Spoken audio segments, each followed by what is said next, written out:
This week at WP. Hey, Justin. Yeah. Hey, we got a theme song, man. Oh shit, man, that's cool. Yeah, you want to hear it? I mean, I guess. I mean, that sounds fine. Yeah, let's do that. Cool. Hit it!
And welcome to Nerds Without Pants, episode 170. We cover everything while bearing it all. I am Julian. I'm joined as always by Justin. I would like our listeners to know that I want them all to choke on 3 pounds of steel. Okay. I think that's a compliment. I don't know. Every guard in The Witcher 3 tells me that, so I feel they're being nice. Everybody in that game seems really legitimately nice, so yeah. You know, yeah, that just sounds like the worst euphemism for a blowjob. It's not good, is it? It's really bad. Every time they say it, I'm like, "What the fuck, man?"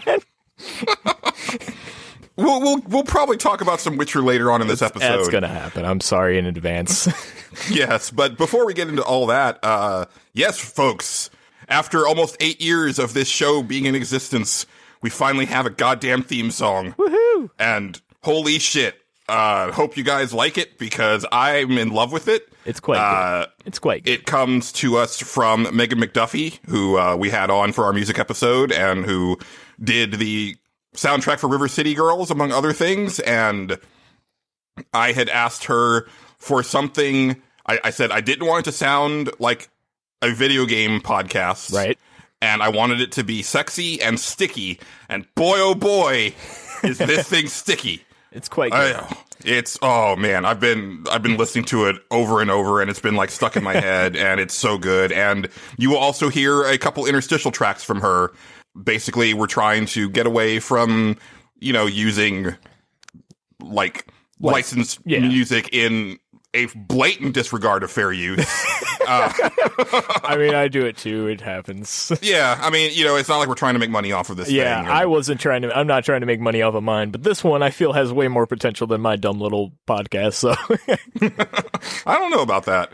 But no, and also it saves me time on the editing, as far as like, oh, what am I going to put in this episode? And also let me pull that music and blah, blah, blah. Like, absolutely. Now, we'll probably still occasionally have something in here or there when it's like appropriate to the conversation. But for the most part, our music is brought to you by Megan McDuffie, and that is really cool to say. That is really awesome. Yes. Yes. And thank you so much, Megan. I mean, she fucking nailed it. Like I had not just the theme song, but when I asked for 2 other music tracks. And I was like, this is the mood I'm looking for. This is the tone I'm looking for. And then she came back and it was like, got it in one every time. And I was like, holy shit. Like, there's a reason why she's winning awards for her River City Girl soundtrack. She fucking deserves it. She's really good. Yes. So definitely let us know what you guys think. I realize that the theme song is kind of like a weird tone, but that's kind of what I wanted. And it kind of fits in a weird way, but I don't know. Yeah, I'm digging it. I fully dig it. Yeah. All right, and so I think that's all of like the preamble stuff out of the way. So we'll go ahead and jump into the stage select.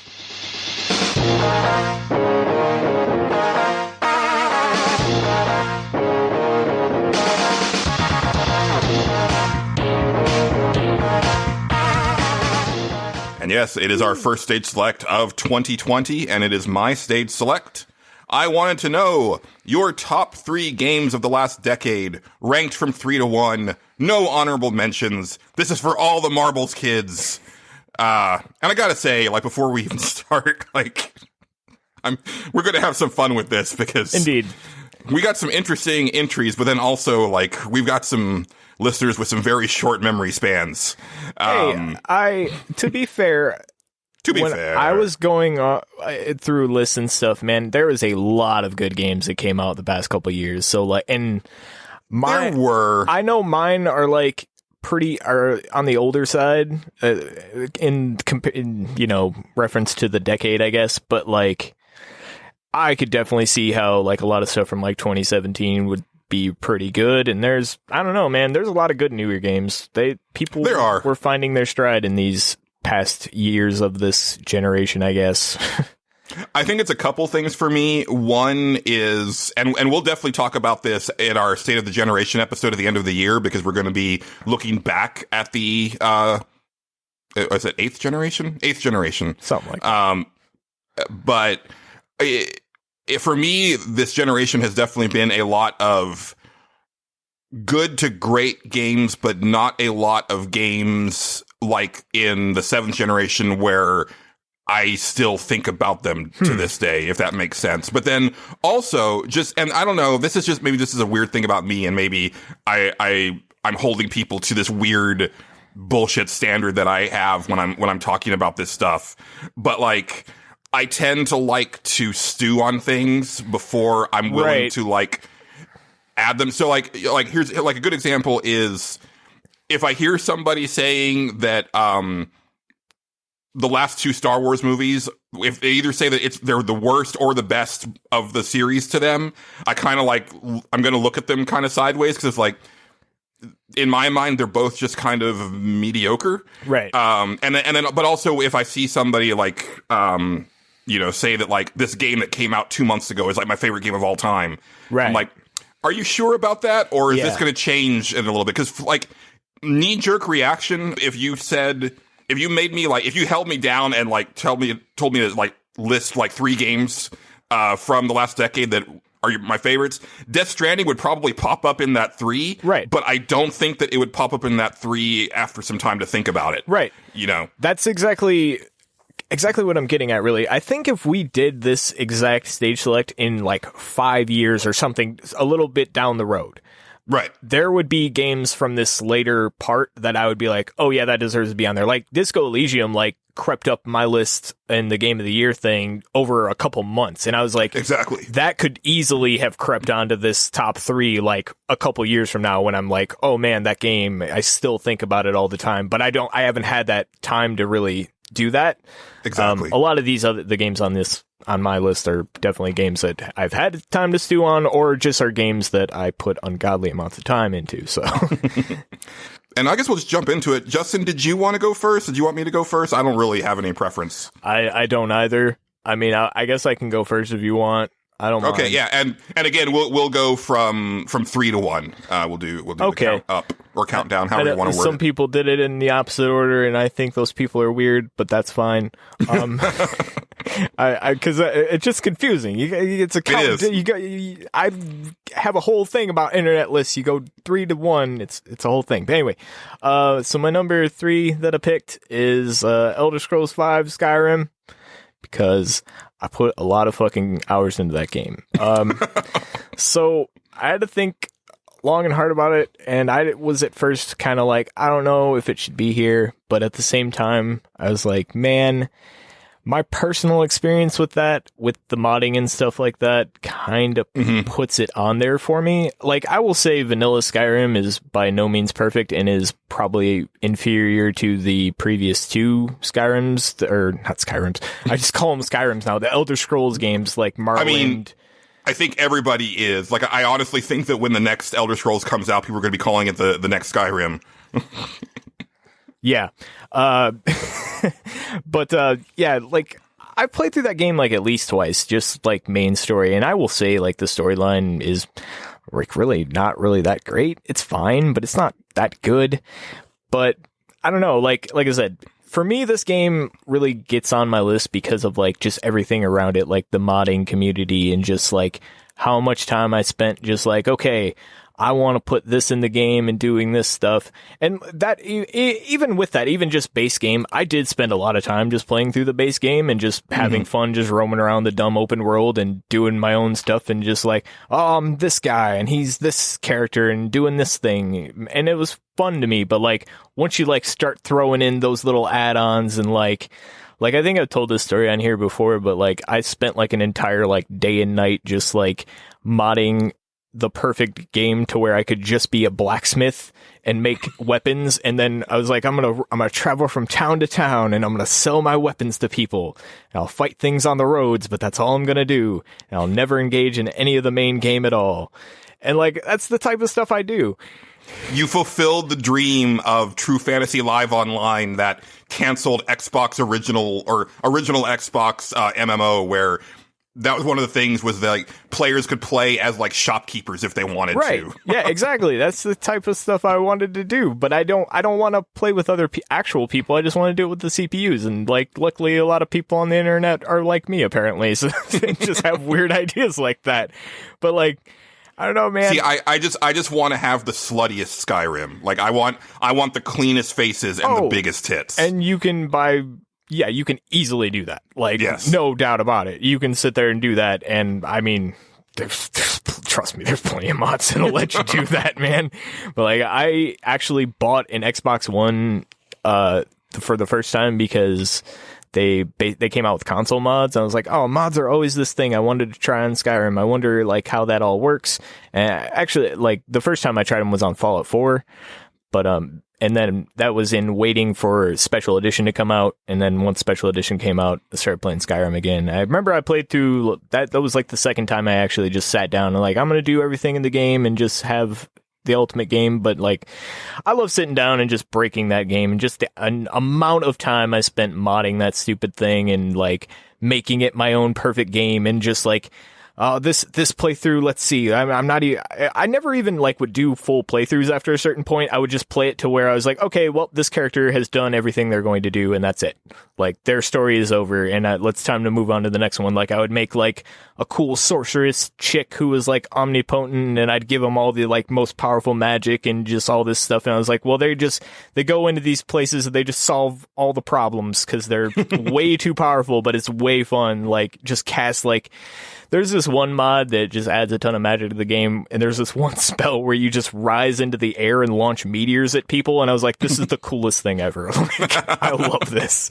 But yeah, and like you said, just appearance mods and all this stuff. I mean, that game got me to play a bunch of other stuff because of mods. Like, I would have never tried Black Desert Online had it not been for that, because all the armor that I liked from modding came from that stupid game. Yeah, I don't know. It's an okay game, like vanilla game. I'm not gonna sit here and tell you it's perfect, but like, and a lot of my characters are kind of funny because we'll talk about this when I get to another game. But I was definitely stealing a lot of ideas and not realizing it. But yeah, Skyrim's a great game, one I spent a lot of time with, and honestly, like when I thought about it when I was putting it on this list, I was like, I could go for another playthrough of Skyrim. I'm not doing anything, and no new games are coming out for a little bit, so maybe I will do that. I probably won't, because I don't want to sit here and put all the work back into modding it after I uninstalled all that stuff, but yeah, it was a very delicate game of balancing plates that you had been doing. Yeah, I'm sure. I mean, I mod that game till it breaks, and then I try to fix it, and the last time I definitely modded it to where I was like, okay, it is not functioning very well at all, and it crashes like as soon as I start it up, and I got to do some serious fixing to it. And I was like, I don't feel like putting the work in right now, so we'll come back to this. And then I forgot where I'm at, so I'd have to start all over. But it's a whole thing.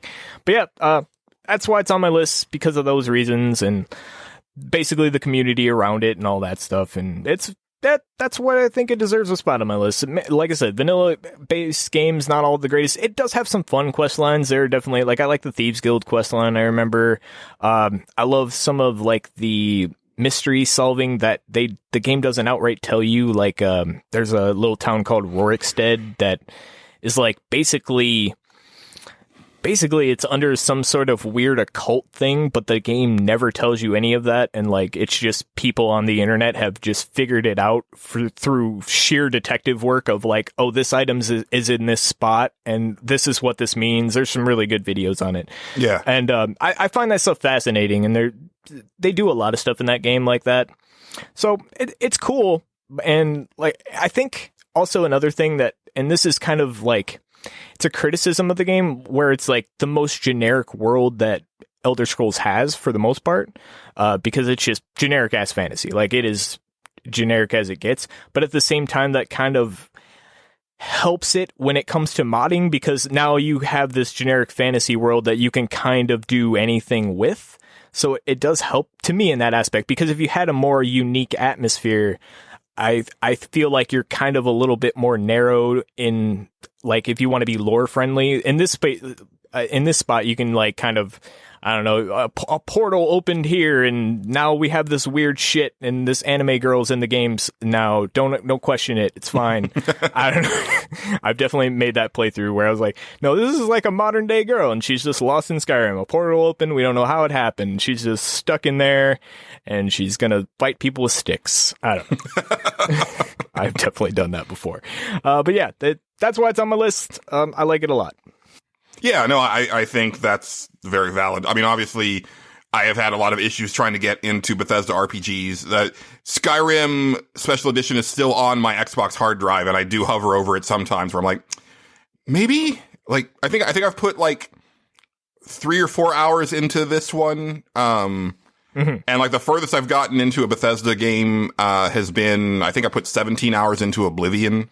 Okay. And I think that was 3 hours of actual main story stuff, and the rest of it was like, I think when I went back to it, I finally closed my first Oblivion gate, and I was like, I mean, yeah, okay, because then I heard that that's like all you do in that game, and I was like, Oblivion gets a little repetitive in that aspect. I'm trying to think. Oblivion was pretty fun. I had a lot more fun just roaming around.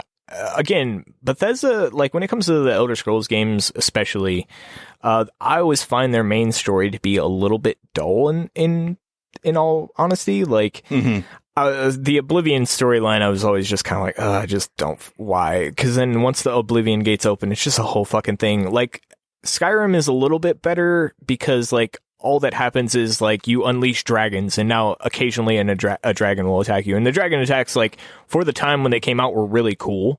Like because they would just, happen kind of randomly. You'd like see one off in the distance. You'd be like, oh shit. Like there was that kind of feeling, which was really neat at the time. Now it's just like, yeah, whatever. It's there. It's fine. But yeah. I mean, I still get impressed when I see a big ass dragon in any game. Like, sense of scale is a big thing for me. I think going all the way back to like the original Tomb Raider when that T-Rex comes through that cave. Right. And it's like, oh, wow. And it's like, I don't know. I like big lizards and stuff. I think if you tried Skyrim again on the Xbox, I would try messing around with some of the modding stuff. I know like the only bad thing is if you're a big achievement guy, it does turn off achievements. Which is a thing that you can, which it was like one of the first things I think they modded out of the PC version. They figured out Bethesda was like, they turn off your achievements, and then somebody modded it right back to where you could they made a mod to turn that back on so you could play it with mods and it'd still give you achievements. But yeah, that is kind of a thing. Like, I don't care. I didn't care about that. So I don't think I had any Skyrim achievements because I was just like, no, put all the mods on. We need them. We need them all. Part of it for me also is that it helps me track my progress in a game. That's true. If the achievements are done well enough, and I know that like Bethesda's are really good about that as far as like like what quests you've completed, because of the achievements you've done. Right. That's great. Little bit of background for me on this list before we get into it. I turned 30 in 2010, and all my life I had always been looking to 30 as being like, all right, this is when the 30 is when things are going to get good for Julian.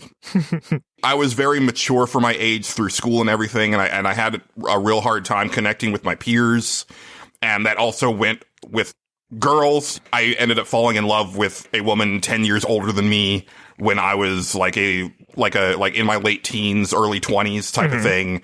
Just because like I didn't click with women my age. And so I was always looking towards 30. And then 30 came, and, you know, there were some good things. I mean, I went on my first date, and, you know, I lost my virginity in that decade, and, you know, I went to new places. But that decade was also, I mean, you know, I went through like probably like a 3-year-long like nervous breakdown that I didn't realize at the time. And I lost my mom in a car accident like midway through that decade. And it was really fucking rough. Right. And I think that bears out in my picks. And so these picks are all very personal. And I apologize in advance for bringing the show down on all three of mine. I'm going to feel like Dwayne from Grand Theft Auto 4, which I've been thinking about a lot because I've been listening to, like I said, old Giant Bomb cast Game of the Year deliberations. I'd listened to 2008 when they were doing the Metal Gear Solid 4 versus Grand Theft Auto 4, like for Game of the Year debate. But my number 3 game is Life is Strange Before the Storm. Okay. Which is the newest game on this list. And I kind of agonized about, like, I was like, man, like, yeah, I can't really think of anything from like the last, like from this current generation. And there were a couple games that were close, and I'm not going to talk about them because we're not doing honorable mentions, but I just kept coming back to this one. And for people who don't know, this was actually a prequel to the original Life is Strange that came out after Life is Strange and before Life is Strange 2. It focuses on Chloe, who was the main character's best friend in the first game. I'll just say it, like, it is the only thing that has come anywhere close to helping me deal with the loss of my mom, because that's what Before the Storm is about. Right. Chloe loses her dad in a car accident, and I will never forget the way that they portrayed that in video game form, and being like, this is exactly how it is. Like this, like someone on that writing team has been through what I've been through, because there's no other way that you could actually write that scene without knowing exactly, like, just like the way everything slows down and the way, like, just the denial and the shock and, and, you know, like I've said on the podcast many times, like, I haven't dealt with it, and I don't know if I'll ever deal with it. It's going to be 5 years this year, and it never feels real, and it never stops hurting. And, you know, I was very thankful for Before the Storm when I finished it, because at least for a little bit of time, it felt like I didn't have to do it alone, if that makes any sense. Like it reminded me that other people deal with this every day. That makes sense. Yeah, and you know, not just like losing a loved one, but losing a loved one suddenly from like a terrible accident. Right. Because I think a lot of times, a lot of the reason that I don't talk about it and I don't like try to process it is because I'm there's always a thing in the back of my head. It's like, everybody loses their parents. Like, it's just part of living, you know? And so it's like, you shouldn't be complaining about it, because like that it was going to happen. And so it's terrible that it happened this early, because she probably, just the way she lived, she probably would have been alive for another 10, 15 years. Right. But then also, did you really want to see her decay? Right. Like, I don't know. Like, I don't have the answer to that question. It's a tough call, because like you're right in a sense. Like, everybody has that time where their, you know, parents will inevitably pass away, and it's always very, very terrible every time it happens. But like in a case like that, where you kind of don't get that last goodbye, or that, you know, final send off, or like to the point, it's almost easier when you see somebody that's kind of like having that slow decay. And I'm not saying it's easy. It's never easy. Right. Obviously, I don't want to make it sound like it is. But there's always but there's that period where you go, they're clearly suffering. And I know that once they are gone, this will be ultimately help them, because they won't be suffering anymore. But it's a lot different when it's a sudden thing like that. It's almost a shock. And it's tough. I can't sit here and play therapist or anything like that, nor will I try. But that's tough. And like you said, that's a very tough thing to capture in a video game, the moment of like a sudden loss like that. And the fact that, as you speaking as somebody who has experienced that, and that's, a very hard thing for anyone to go through. The fact that they've captured that moment and captured it very accurately, I think that speaks very highly of the game. I've not personally played it, because I always felt like I needed to play the first one before I have a weird thing where I'm like, I need to play these games in order. Well, in this one in particular, like, even though it's a prequel, I do not recommend playing it before the first game, because it actually spoils certain things in the first game. It's definitely intended to be after you finished it. Yeah. And one of these days I'll get around to that entire franchise, probably. You've definitely spoken very highly of all of them. But it's like you said, it's a very tough thing. And like you said, it's good to see a game that like lets you know that you're not alone in that aspect. So that's really good. I think that's a really awesome choice. And the fact that it's stuck with you like that, I think that's awesome. I know there's definitely like a couple games that, I thought of when we were thinking about our top 3 here. There's definitely ones that would be on my top 10 that were kind of like emotionally like, yeah, that really hit the nail on the head. But I ultimately didn't make my list. I don't know if they'll make yours, so I won't spoil them. Sure. Yeah. And just I guess to sum up, like, one thing that really, and also just reading all of our listeners' lists, this game in particular makes me realize, and I mean, it's something that I think about a lot, but it's always nice to like see it again, is that we're in a really cool place for video games. Like, the fact that something like this even exists. Yeah. There's a lot of people who like really complain about the state of the video game industry, but like, and yeah, we've lost certain things. Like, it sucks that there's certain things that now we have to pay extra for that were just like, just part of a game. But then at the same time, like, I feel that we've gained so much more than we've lost. Yeah.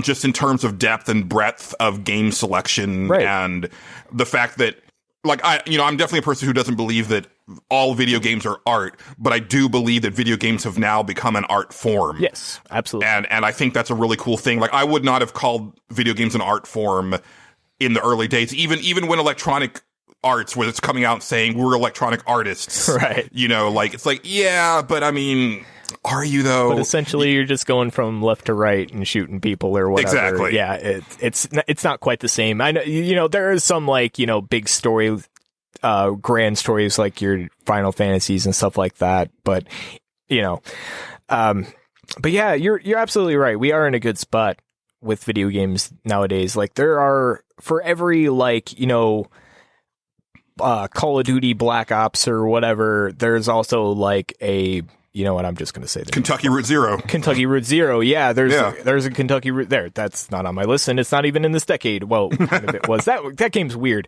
But yeah, I guess technically, it did, but then technically it didn't, because it finished, and I feel like it's not a complete game unless you play the last episode, because God, that last episode's so good.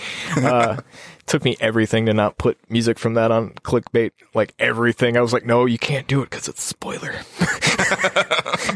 But yeah, like Kentucky Route Zero, that type of game, like your real artsy stuff, or the other one that I was thinking of earlier, I'm just going to say the name, Night in the Woods.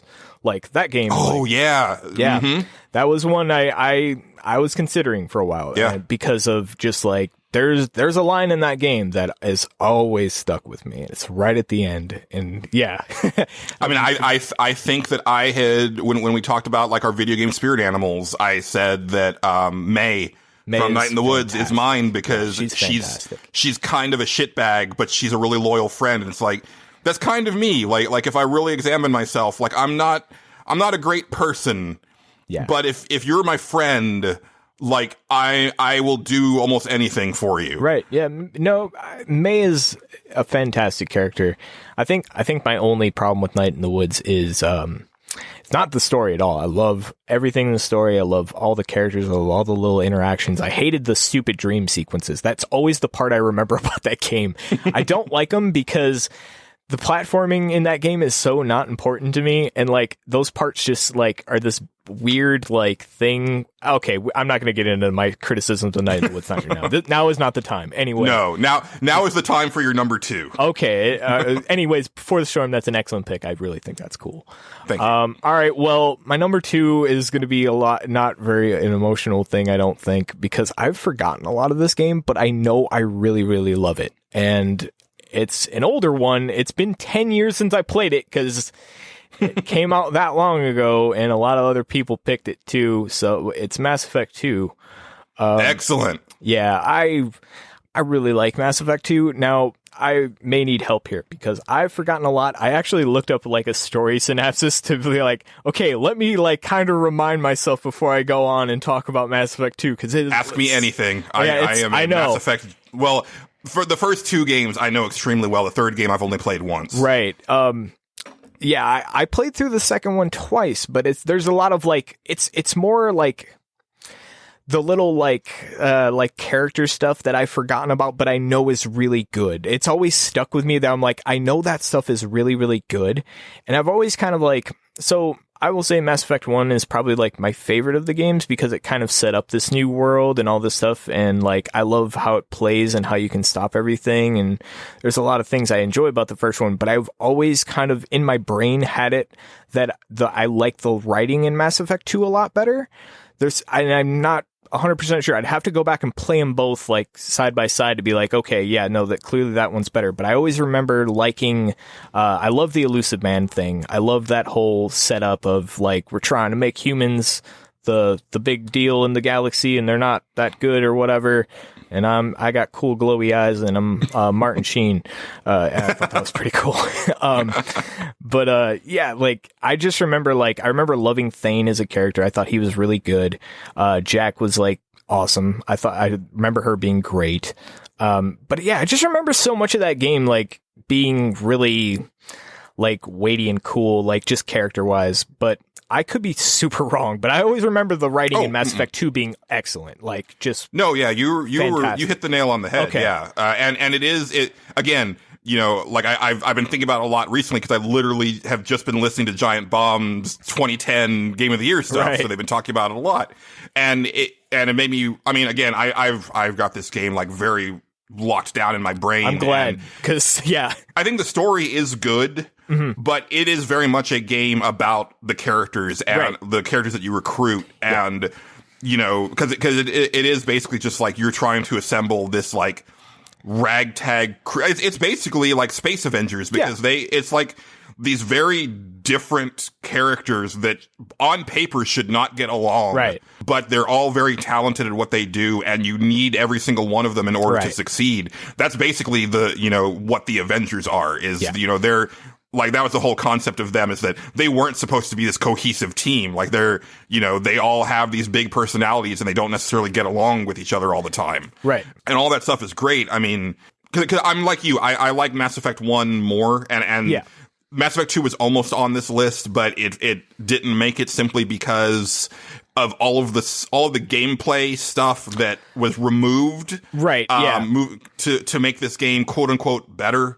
Yeah. Because I will say that it plays better as far as just the feeling of moving a character and shooting a gun. Right. But everything else I think is superior in Mass Effect 1. Yeah. But the characters that you meet, like, they flesh out that universe, which I've said on the show before is my favorite science fiction universe, above Star Wars, above Star Trek, above Battlestar. Because even though, like, Mass Effect basically cribs from all of those and then some. Yes. It does it in a way that makes it feel fresh and unique. And, you know, like a great example is Mordin, who is a fantastic character on his own. But then when you realize that he was one of the scientists responsible for the Krogan genophage, which is, you know, basically like slowly making that species extinct. Right. It's like, wow, you're the dude. Like you're kind of the Nazi scientist on my team, and I don't know how I feel about this. Yeah, and you also have a guy who's from that race and is trying to save that race on your team as well. And you have some obvious tension there. Yeah, it's great, man. I always that's Mass Effect 2 was the one that like put over that universe, like is like, no, this is a real thing. This is awesome. Yes. Like I love everything about this. And you're right. Gameplay wise, like it's not as big for me. It definitely got the EA treatment.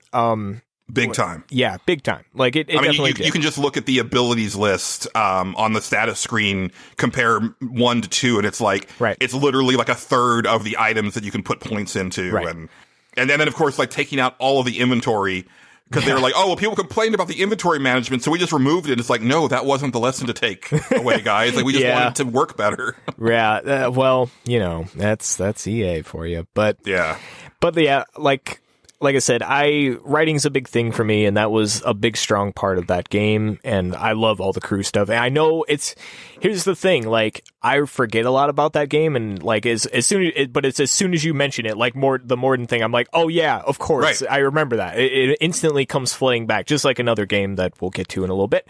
But, yeah, like, Mass Effect 2 is a great game. I really love the writing, and it's one of those games I always, like, when I was looking at all the games that came out, I was like, yeah, that's one I still remember and still want to go back and play again. So it definitely belongs on here. Oh, absolutely. Yeah. It's, like I've said many times, it's one of my favorite series. And, I think it's definitely soured in my eyes, mainly because of Andromeda. Like, I didn't have the issues with 3 that a lot of people did. Mm-hmm. I actually rank it in order of releases, like my favorite Mass Effects in order are 1, 2, and 3. Yeah, that sounds about right.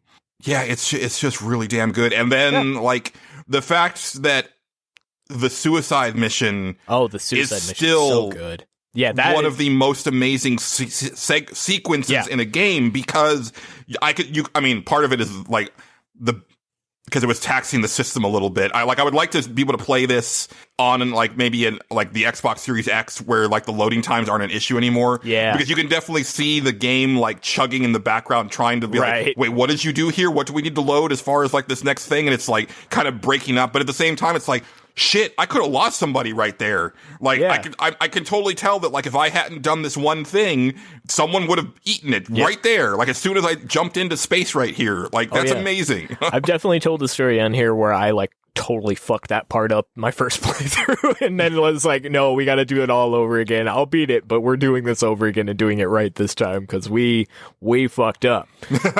But yeah, no, and that sequence is always, like, when I think of Mass Effect 2, I think of the last mission and the suicide mission, because of how, like you said, it's great. Yeah. So, yeah, it's definitely memorable and definitely has stuck in my mind for all these years. It's definitely on my list, and I think that's the right spot for it. So, I'm Commander Shepard, and this is my favorite Mass Effect of the decade. Indeed. Awesome. Well, yeah, my number 2 is another, like I said, it's another personal one, but I think it's one that people are going to be like kind of surprised to hear, especially with me talking in recent years. But Super Street Fighter 4. Right on. Now, I used to be, I go back to Street Fighter.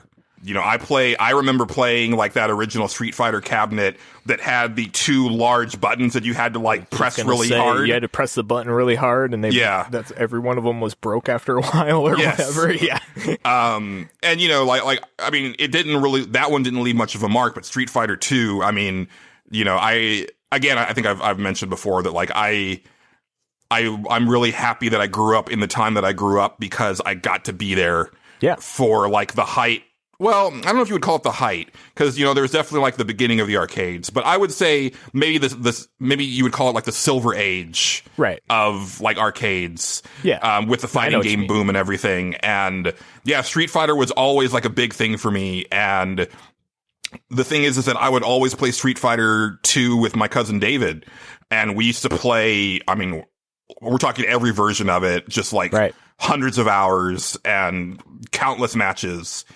And then David got married, and I didn't hear from him for years. And I always got the impression that his wife didn't like me all that much. And I think it was because, like, I was, like, immature, in snare quotes, and I don't think she liked the way that he would act when he and I would get back together, because we would always just, like, fall into our bullshit. Because David was, like, my best friend growing up, and so we just kind of would like when we would get together, it would just be like everything would just like fall right back into place. But at some point, and I don't remember how it happened, but at some point we ended up reconnecting a little bit, and he came to visit, and he came over and he played the Xbox 360, and he hadn't played video games in years. And he liked it enough that he ended up buying his own system, and then Street Fighter 4 came out. Mm-hmm. And all of a sudden, we could play Street Fighter 4 online, and it was like old times again. And we bonded again very tightly over Street Fighter 4. And Super Street Fighter 4, I mean, well, one, that's the one that came out in the decade. Right. Street Fighter 4 was like 2009. But also, it is my favorite Street Fighter 4. Right. So for me, it's very much because I have so many fond memories of not just playing with him, because like we would do like at the end of the year, we would play like 100-match melee, and then whoever won was like the best Street Fighter of the year. And it would always come down to 50-50, and we would have to do like a final tiebreaker, because that we know each other so well in Street Fighter that it's almost impossible for us to not just go like even. Right. And also I'm kind of proud of this, but like we're also jack of all trades Street Fighters characters or players where we can play every character. Now, obviously, we have our better ones, but it's not like a thing where we were never like, this is our main guy and it's the only guy that we use, you know? Right. But that was also the last time that I got into a fighting game in a big way where I was like, no, I'm really good with Blanca, guys, and I'm going to like play these ranked matches and stuff. And so, you know, we would play by ourselves online, and then we would share like our replays together. It's like, hey, check out what I did with this, like, you know, this guy thought he had me, and then like I got it like in the very last round or something like that. It was just a really fun time. That's awesome. And the game itself, you know, like I think it's the best Street Fighter's ever looked. I don't think Street Fighter 5 is a very good looking game at all by comparison. It's certainly got its own style, but I will agree it's not my favorite looking Street Fighter. It's not my favorite Street Fighter in general, but I mean, it's fine. Like, I don't know. I like the Chun-Li. It has a good Chun-Li. I'm not gonna lie. That battle costume's really good. But is it as good as the Chun-Li with the slinky dress from Street Fighter 4? I mean, probably not. No, probably not, man. Yeah, I don't know, man. Battle costume, that's what I'm referring to. That's the Chun-Li. JD, weigh in on this, because we know that you are also a fan of the Chunners. But yeah, and also just like the way it plays, like I think it was easy to pick up and play, but then there was that extra level of depth that I did actually like start to wrap my head around, where Street Fighter 5, like I've said before, like I just all of a sudden like they changed the way that game plays from the ground up, and I just can't I can't get over 30 years of ingrained strategy that's just like thrown out the window with Street Fighter 5. That will do it. Yeah, I guess I don't have that as much, because like I always played most fighting games. I'm really bad at fighting games, but I always played them like single player.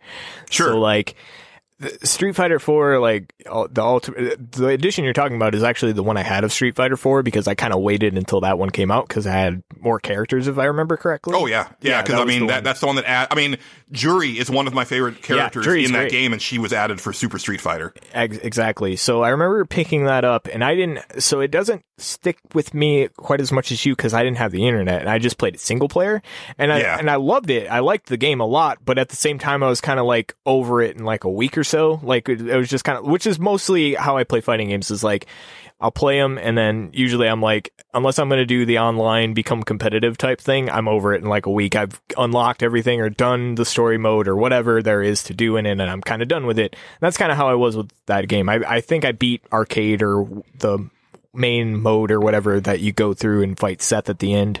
I beat it with like every character and unlocked all the things that I could unlock, and then I was like, okay, that's Street Fighter 4. It was great. Yeah, but yeah, and that's how I am since then, because like I keep buying fighting games, and I always kick myself, because like, why did you do this? Like, you're not going to play it online because you suck, and then also like there's not. I mean, even with games like Mortal Kombat 11 that have a ton of stuff for single player.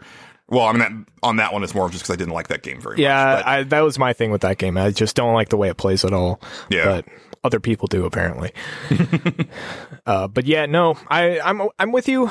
I still like to buy fighting games, and I never feel bad about buying them. There's one coming out pretty soon here that's made by Arxis that I really want to give a shot, the Grand Blue Fantasy or whatever, and I'm looking forward to it. And I'll probably only play that for like a week or whatever, but I'll still be happy that I played it for a week because I'll just be like, okay, yeah, all these characters are cool. I see what it's doing. I kind of get the storyline, and even though it'll probably be really dumb, but like I'll have a good time with it, and that's it. It's kind of, fighting games are like relaxing to me because I do go back kind of like what you were talking about. Like I go back to those Street Fighter 2 days when I would just sit in my room and play Street Fighter 2 for however long and just try to get as far as I could. When 100 hand slap the shit out of everyone because that was like the one move I could do back in those days.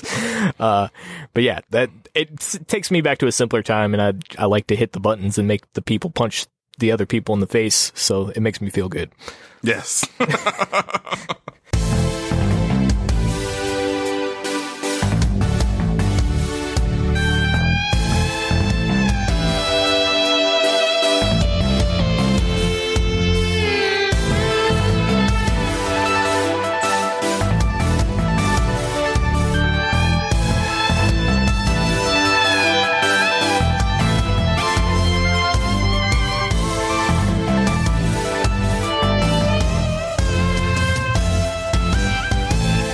Yeah, we're trucking right along with this list, which is probably good because we've got some lengthy ones from listeners. But indeed.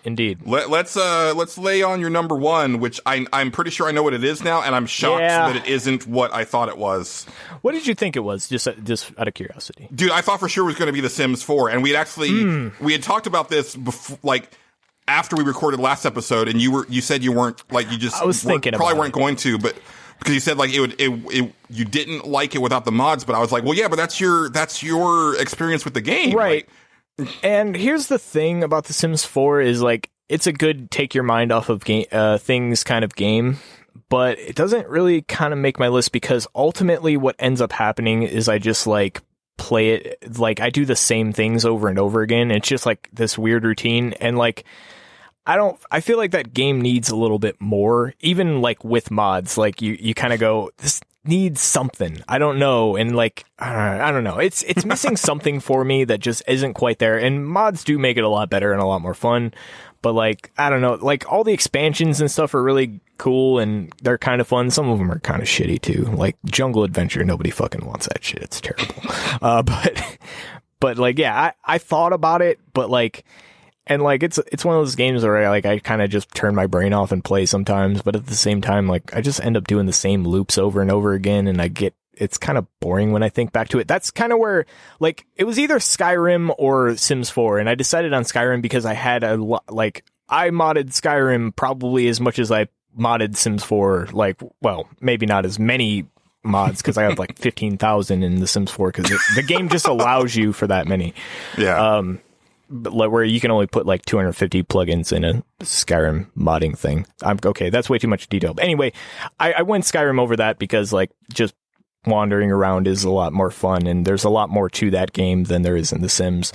Like Sims 4 is make your own fun. Skyrim is also to some degree make your own fun, but like I don't know, I have more fun playing Skyrim, I guess. If that makes sense. No, yeah, that totally makes sense. Yeah. But anyway, yeah, my number one is a weird one, and it's not a weird one. It's The Witcher 3, The Wild Hunt. And originally, like, so I played through this game again. I'm not gonna sit here and bullshit you guys. I played through the game again. My intent. Wait. We can't just gloss over that. Okay. In the 2 weeks since we recorded last, Justin finished Saints Row 4 and then played through the entire. Saints Row 3, Saints Row 4. Although I was pretty much at the you were end almost of done with Saints Row 3. Yeah. And then played through the entirety of The Witcher 3 and its DLCs. Just listeners, let that sink in for a little bit before we move forward. I put 120 hours into The Witcher 3. I didn't have anything better to do with my life at that time. And the funny thing is I started off Witcher 3 because I was like, I think Witcher 3 is probably going to be on my top list because I still like, that's another one. It was kind of like the Mass Effect 2 syndrome where I look back at it. I was like, I can't remember a lot of this game. I've been meaning to play it again for a long time now. And I was like, it's just sitting there on Xbox. I was like, you know what? I should pick it up. I'll just play it again. I'll wait to see where it picks up, and then I'll probably stop again because I'll go, okay, yeah, I remember where everything goes, and yeah, it belongs in this spot on my list. And it immediately just pulled me back in.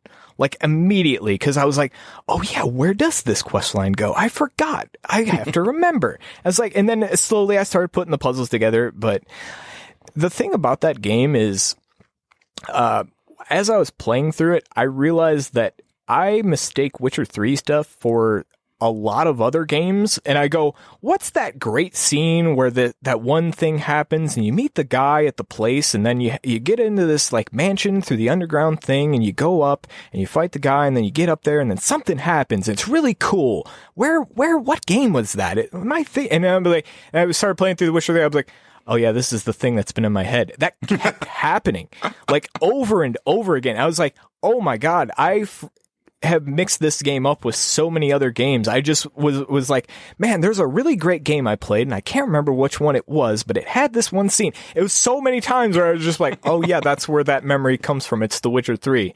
And it just kept happening over and over as I was playing through it. And like that game, like quest design is so good in that game. Like it is peerless. It's fucking bar none, dude. It's so good. The one that I always think about, and this game is much fresher, well, not as fresh as Your Mind now, right. But, I didn't play it until 2018. Right. And the one, and it's just a side quest. It's like where you're investigating someone who attacked Dandelion's singer. Yes. She, what's her name? Oh, God. Was it like Sunflower? No. She doesn't have a name like that. Oh, crap. I forgot Dandelion's girlfriend's name. Anyway. But she gets attacked. I hated that mission to some degree. I love that mission. Don't get me wrong. That quest line is awesome because you can totally get it wrong. Yes, and that's what I was going to get to, is that there's a part where you think that you've got the guy like dead to rights. Yes. And you can totally just like kill him right there. And then if you do a little bit more investigating, you realize, oh, you're not the attacker. You're just a kinky motherfucker. And you're just, I mean, he's still treating like the prostitutes like in a really rough way that probably like he's not paying enough for. Right. And that's a different issue, but he's also not like the guy who did these things. And isn't that the one where it turns out to be like a vampire dude? I'll go into it. So, the character in question, I had to look it up because it was going to bother me. Priscilla. Yes. She gets attacked. I hated it because I loved her character up to that point. And I was like, oh man, I don't like that they fridged this character a little bit. It wasn't full fridging, but I didn't like that they did that. Dude, but that's the big problem with The Witcher 3 is that like I don't get what you want. I don't normally call out like the misogyny thing because like it's heavy. I think that it tends to be a little overstated in media, but The Witcher 3 and the show Supernatural are two things where it's like, holy shit, can you not be violent towards women for like 5 minutes? There's misogyny and just an overall chauvinistic attitude in that game that is pretty bad at times. Even with like some of the strongest women that I've seen in video games, like they can't stem the tide. Yeah, there are some really, really strong female characters in that game. Don't get me wrong. The two that immediately come to mind, Priscilla was one of them, and then they kind of do that to her, and I was like, why did you do this to her? She was such a great character. We didn't need it to be her. It could have easily been anyone from Dandelion's like little bar, and it would have been fine. Yeah, but it should have been the Gwent playing dwarf like that. That also would have been that would have been more emotional because like you haven't really seen Priscilla a lot either. So That's anyway. I didn't like that. I would have like there's a girl that you meet in that side quest, that exact side quest where she becomes his like coordinator or whatever, his choreographer for his dancers or the people in his, because he's starting a cabaret or whatever.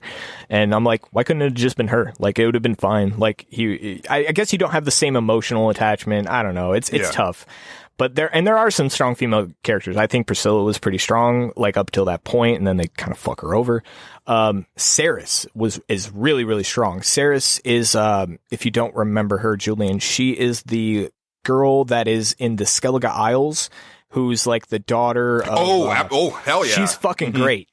She, depending on who you go with there, she can become the queen of the whole thing. That's what I did, because she was awesome. And then I fucking love Siri. Siri's such a good character. She is fantastic from moment one. Like you just get her on there and she just like, I don't know, she just lights up everything. She's just such a stark contrast to everything in the game, but like still has this like wild story going on. It's really cool. I really like it. But yeah, and the quest line you were talking about, they with the Priscilla getting kind of iced or whatever. She doesn't get iced. She doesn't get killed. She's fine, but like it's still she severely gets attacked. Yeah. What happens is they spell out. They basically like go, "Yep, that's the guy, right?" And you go, "Yeah." In your brain, you're like, "It's probably not that guy." Like if I know mysteries, like I know mysteries, it's probably not the guy that you're obviously telling me is the guy.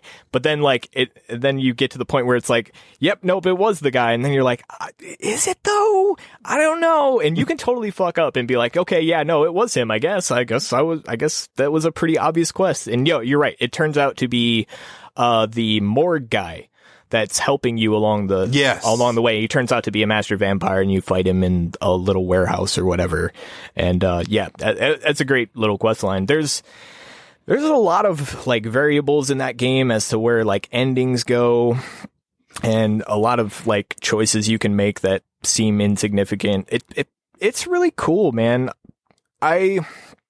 So I know we've talked about like romance options, and like we're talking about like I think some of the romance options are strong female characters. I just wish they wouldn't like make Geralt such a fucking like ogle him so much, I guess is what I'm saying. Like I'm just like, dude, fucking calm down. But like with him and Yennefer, it makes sense, and I guess with him and Triss too, because like I guess he lost his memory. That's another game, but that I really would like to kind of play The Witcher 2, or at least 2, to kind of see some of that stuff. I'm not sure if that's where that happens or not, but like yeah, like I think Yennefer's like a really strong character. I think she's fantastic throughout the whole thing. They're him and Geralt's her and Geralt's dynamic is like fucking great. Like they're just like those two in my opinion are like perfect for each other.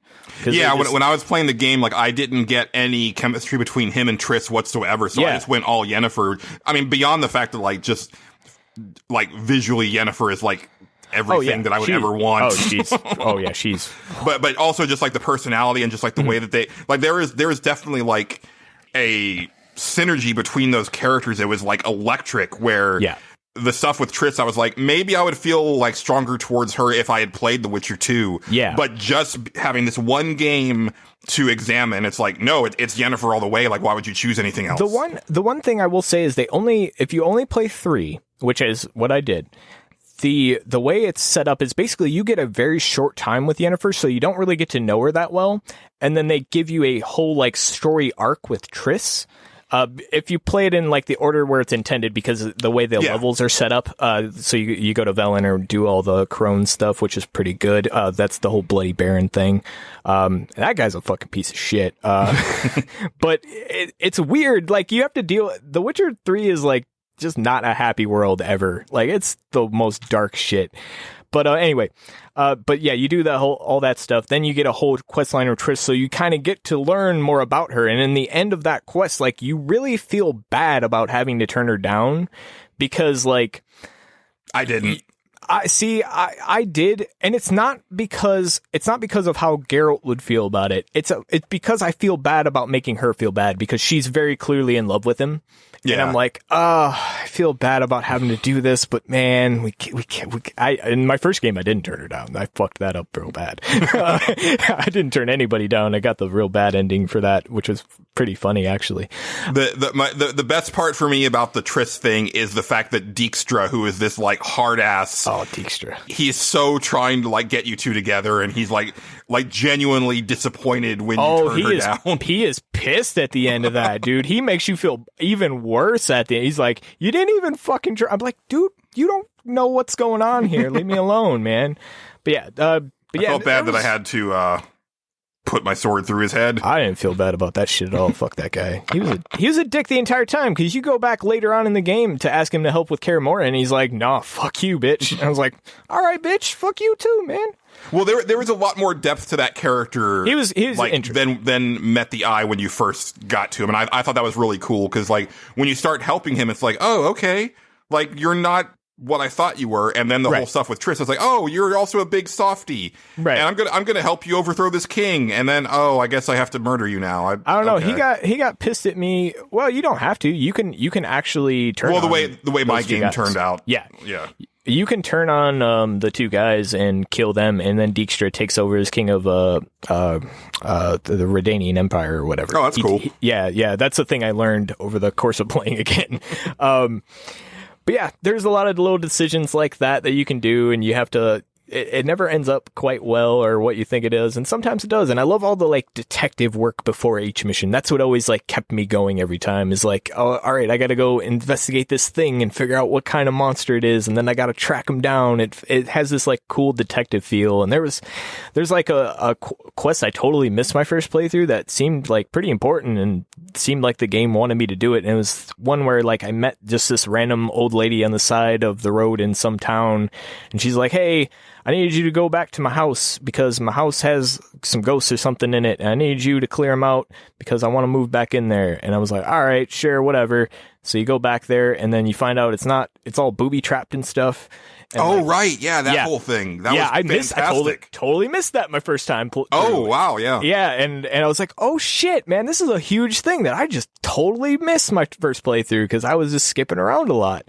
And yeah, the way that questline works too, it does almost a complete circle where you go back, you end up in the town right where you started at, so you can turn the quest. I was like, that's a really good design for this. Like that whole thing is just so well designed. And most of the time it's like that. Like I also like the ability to just like, hey, do you want to go to the next thing? You can just skip all the walking right now. Fuck it. Let's go. And you're just like, okay, cool. Great. Awesome. I didn't want to walk. I just didn't want to do that. But yeah, again, this was one where like on the second playthrough of it, especially, like I just kept going, oh man, how does this play out? Oh yeah, I remember this. And then, oh yeah, that character that showed up right there. Yeah, I know that's super important, but I can't remember why. And I'm going to remember why. And all this, it was so good. So yeah, it shot up the list for me, and that's where I'm putting it. It's my favorite game of this decade so far.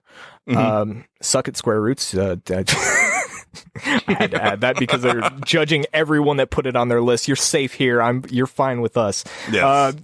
But yeah, like no, but I totally do get a lot of the criticism, like just the general attitude towards women. There are some great female characters in it. Don't get me wrong. Like I said, Ciri's a great female character. I'm going to go into that a little bit later when we go into Consumption Junction. But yeah, like. There's stuff where you're just like, God, why this camera shot right now? Man, come on. Like, we don't need this. But at the same time. That stuff isn't even like, I'm like, whatever, like. Yeah, I can look past a lot of it, but at the same time. For me, it was very much like, so the victim of this monster, yep, it was a woman. Or, like, the victim of this bandit, a woman. Okay. Because again, like, I watched like, I think like 6 seasons of Supernatural back to back to back. And I was like, it's like anytime that there's a woman who isn't like one of the two that the main characters interact with on a regular basis, like, right. You're going to die. Yeah. Yeah.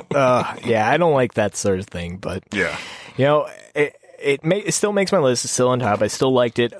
I can get over a lot of that just because of how good a lot of the stuff was. And I played through the DLCs, and I'm going to talk about that more later. I'm looking forward to hearing about that because I have not played those yet. And some of those are really good. No, I don't fault you for that pick at all. Like, again, with more time to like marinate on it. Yeah, you only played it in 2018. I had 5 years to marinate on it, and then going back, I was like, everything about this is just as I remembered, if not even better now. Yeah. So that was kind of what happened there.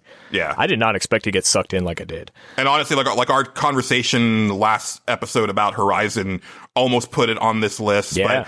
But I know from that conversation, it's definitely going to end up in that top 5 of the generation when we get to that at the end of the year. Because holy shit. All right, well then it's time for me to unveil my number 1, which should come as a surprise to absolutely no one. It's Diablo 3. I figured as much. I mean, come on, guys. Yeah. It's interesting because I reviewed Diablo 3 for the PC for Pixelbit, and I gave it 5 stars. I loved it, but it was a situation. I played it like every other game that I played, where I played all the way through it, saw the credits, wrote my review, and said goodbye to Diablo 3. Yeah. Because that's what I do. I am always like Mr. Move on to the next thing as soon as I'm done with the previous. Like, I don't replay games very often at all. Like, in the last 10 years or so, that's changed a bit because, I played through Mass Effect 1 like 6 times and I played through Fable 2 like 3 times. But that, by and large, like, since I was like a teenager, it's been finish the game, move on. Finish the game, move on. But when Diablo 3 came out on consoles and I reviewed that for Pixelbit, that's when it happened. That's when the formula worked. And I think part of it was that they had like seriously overhauled the loot system in the time between the vanilla PC release and the console release. Yeah. And so better stuff was just dropping at a better clip. And I was like, oh, and just like that steady drip of, and the thing is it does it so well because it's not so constant that nothing matters. Right. But you get to a certain point in Diablo 3 where the only stuff that matters is when you get a legendary, and when you see that orange gleam drop out of an enemy, you're like, oh, what is it? What is it? And because it's going to be significantly better than what you've got, and you're going to wear that for quite some time, right? And it's going to make your character look awesome, and the numbers get so big, right? It's so goddamn big. But then also it's become my I'm working through shit video game. Right. There's 2 things that got me through the initial loss of my mom. There was my girlfriend at the time, and there was Diablo 3. Mm-hmm. I don't have the girlfriend anymore, but I've got Diablo 3. And, there are times when it's like, I don't know, like there's something in my brain. It's like, I just kind of need to get in there and just like pulp some demons and get some armor and make those numbers go bigger and not really think. It's like you with The Sims. It's like, exactly. When I play that game, I'm not actively thinking about it. I go to this very zen place, and, and Blizzard games are very good about this, where it's like, it's constantly rewarding me. And so there's something about that I'm sure that like some psychiatrists would say it's a very cheap thing and it's probably not healthy. But at the same time, it's like when I'm playing Diablo 3, I kind of need that. And I have since played through Diablo 3 almost 10 times. Like, we're talking like storyline, like not just counting like going through dungeons and adventure mode, but like actual beginning to end story. It's probably somewhere in the double digits at this point. And I'm not done. Like I said, when I played it with friend of the show, John Golston, I almost was like, yeah, let me take this character to 70, because that's one of the achievements is getting every character class to 70. Okay. And I've only done, I think on the Xbox One version, I've done 2. I've done Monk and Barbarian. And then I almost had Demon Hunter done on hardcore, and we know how that went. Okay. But it was a pretty popular. Well, I don't know about popular, but it was a pretty funny bit on the show where I believe you. I made it to 67 and then just like got killed by some random enemy. Oh, and I think I remember this now. Yeah, that you mentioned it. Okay, yeah, yeah. But no, it's such a well crafted game, and I've played it with my best friend Shanna. When I go to Colorado Springs, because I like action RPGs like that. Like, yeah, and it's not my favorite action RPG. Like, that's probably Champions of Norath on the PlayStation 2. Okay. But this is also kind of a different flavor, because this is much more about the loot lust, where Champions of Norath is more of just a really well-crafted game that happens to have loot in it, but that's not really the focus of why you're playing it. Right. It's so tactile and visceral, and like those demons, chop up real good. And like, I love the sound effects. Like, I never get tired of that like gurgling sound when like you kill like a really big God corpse worm or something. Yeah, that's another thing. I'm sorry, I forgot to mention this. Witcher 3. When you dice up a dude in that game, I forgot how visceral that is, and I was like, oh my God, my inner edgelord loves this. Like, the first time you chop a dude in half. Yeah, no, I totally get exactly what you mean. Yeah, that is such a satisfying feeling, and for that game to do that for you, yeah, that makes sense in going toward your enjoyment to it. Oh yeah. Like, when I played Diablo 3, it's like I want to take a screenshot and then just put the slow heavy metal music playing meme on top of it, because that's totally what it is. Yeah. And it was a toss up between like this and Doom 2016. But I was like, I can only put one mindless demon slaying game on here, and it's definitely Diablo 3. Hell yeah. Hey, no, I totally get it. Like you said, it's kind of like what Sims 4 is to me, I guess. Also Skyrim. Skyrim is that kind of game too, where like I can just like I've spent time where I just kind of need to work through some stuff, and I'll just walk around the world and go to bandit camps and just beat up all the bandits and take all their stuff and then go sell it in town. And then like there's I have like a good route that I like to run when I'm just in a bored mood and need to think about stuff in Skyrim. It's that kind of game for me too. Anything where I can just kind of like turn my brain off. Those two games are definitely up there for me. Sims 4 is especially like that is a complete brain turn off for me, but like in a good way. Yeah. But yeah, that totally makes sense, man. I figured that would be your number one. I would have been shocked had it not been your number one, but yeah, I think everybody would have been at this point. It's like if it hadn't even made the 3, people would have been like, "What the fuck? Okay, what are we even doing here? This entire thing's a sham." Exactly. Yes. All right. Well, that's it for us, but we're going to get into listener ones. And I will say that I think the new recording schedule is working out. We didn't get a ton on Pixelbit, but at the same time, we definitely got some that would not have made the cut if we were recording on Wednesdays. So hopefully this works out for y'all as far as being able to get stuff in. Now, before we go to Pixelbit, I did not want to forget one that we got on Facebook. So I'm going to read that one real quick before we move on to Pixelbit, because otherwise I'm afraid I might forget it. Okay. And I definitely didn't want to do that. So, I'm glad you did that. Yeah. This one comes to us from Adam Bradbury, who he's submitted before. Okay. He doesn't go into detail, but his top 3 games of the decade. Number 3, Tetris 99, which is that free to play battle royale Tetris on the Switch.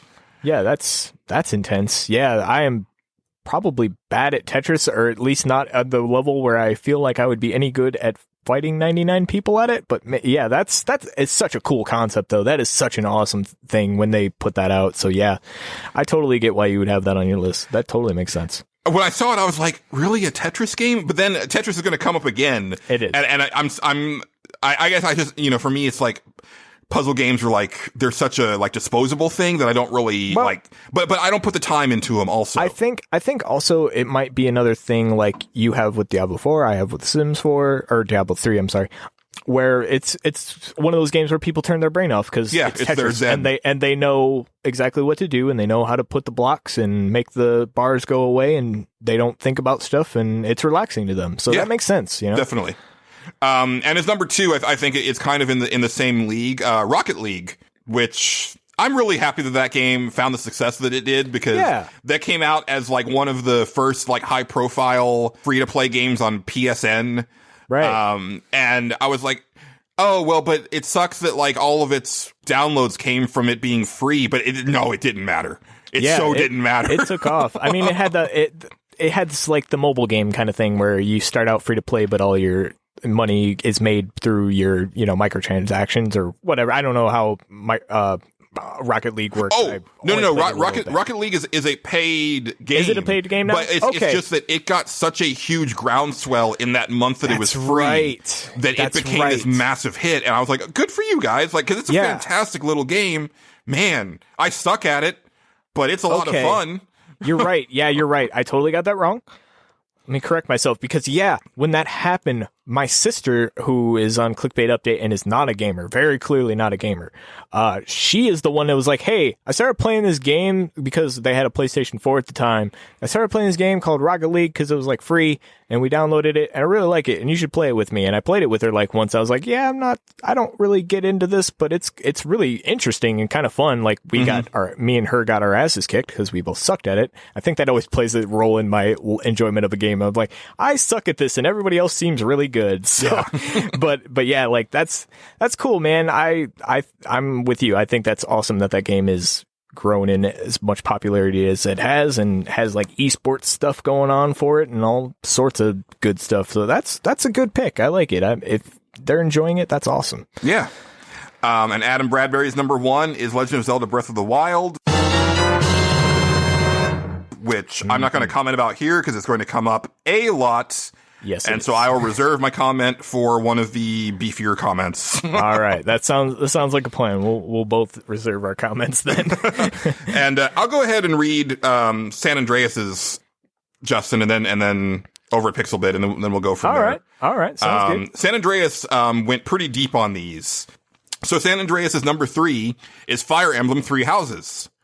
Strategy RPGs are the one genre where I have very clear gold standards. For a long time, that standard was Final Fantasy Tactics because it laid down a very good template for turn-based grid combat, carried over from Matsuno's earlier Tactics Ogre, with a story full of likable characters. Then in 2008 came Valkyria Chronicles, which really upgraded the genre by giving it full-on 3D graphics and a viewpoint of the battle through the eyes of your soldiers, as well as having your party members pretty well individualized. Valkyria Chronicles was my favorite 7th generation game. It was a pretty high watermark for the genre. Then Three Houses came out. It not only upped the Battlefield game, but fleshed out the world outside of the battlefield. The characters, especially Edelgard, were extremely likable, and playing through multiple story paths gave the game huge replay value. And thanks to Koei Tecmo, the series got a nice new 3D console graphics look. You can switch between the omniscient view of the classic Fire Emblem games, or even play the game from a soldier's eye perspective, just like VC. Is that why the game looks so bad, Justin? Is it the Koei Tecmo thing? I didn't know Koei Tecmo had anything to do with that game. Well, I know that they did the Fire Emblem Warriors, that Musou they did game. Do that. But I always just figured that was like some agreement that they had with Nintendo where they just did like Warriors games, because if you want a Musou game made on your franchise, that's who you go to, because they just make the Musou games.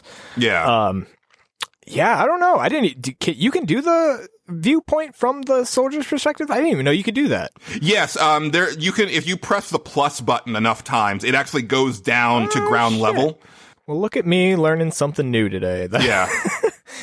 I'm sorry, San Andreas, but I think Three Houses does not look good at all. and that was one of my complaints, but it makes sense if they were using like the engine from that Fire Emblem Warriors game. I don't know if that's the case, but that would explain some things. I think it works. I think it looks fine. I'm not going to say it's like the world's best looking game, but like it's on the Switch, and I know, like, you know, there are Switch games that look really good, like Nintendo makes, but I don't know how much credence Nintendo puts into like Fire Emblem exactly. I know it's important to them, obviously. It's become a big thing for them. It's become a big thing, but like at the same time, I almost feel like they kind of treat it like Pokemon. And I know Pokemon gets, you know, a lot of, but like Pokemon is like its own thing where like it has its own people making it, and like they leave it alone for the most part. They obviously make money off of it. Yeah.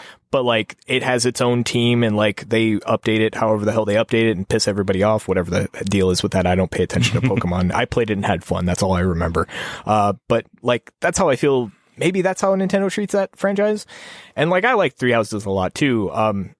This is another game that like down the line maybe I'd go, yeah, that was a really good one, and like it would maybe make my list. But I'm glad he liked it as much. That's really cool. Yeah. I mean, I think it's a great game. I definitely prefer Awakening and Echoes quite a bit more. And I think a big thing for me, and I know that you can like, you know, pair them up and they'll still do it, but kind of taking out when you would have characters next to each other and having them like actually team up or like deflect attacks for each other, like that took out like a really big element of the game for me. And I know that was like kind of added for Awakening, so it's a relatively new feature. Right. But getting rid of that, like, because for me, it wasn't just a matter of like, oh, thank goodness, like that other character literally saved this character's life.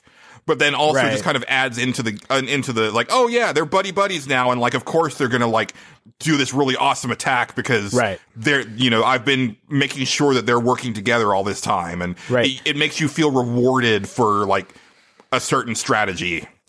Well, I think, I said this when we were talking Game of the Year stuff, I think for their first attempt at this with this like new engine that they obviously made or are working with or whatever for the Switch, and their first console this is like their first like big console thing that I can remember. I'm sure they had like a Super Nintendo thing or something. I don't remember exactly how far back that franchise goes. I'm not exactly. Oh, it goes back to Famicom.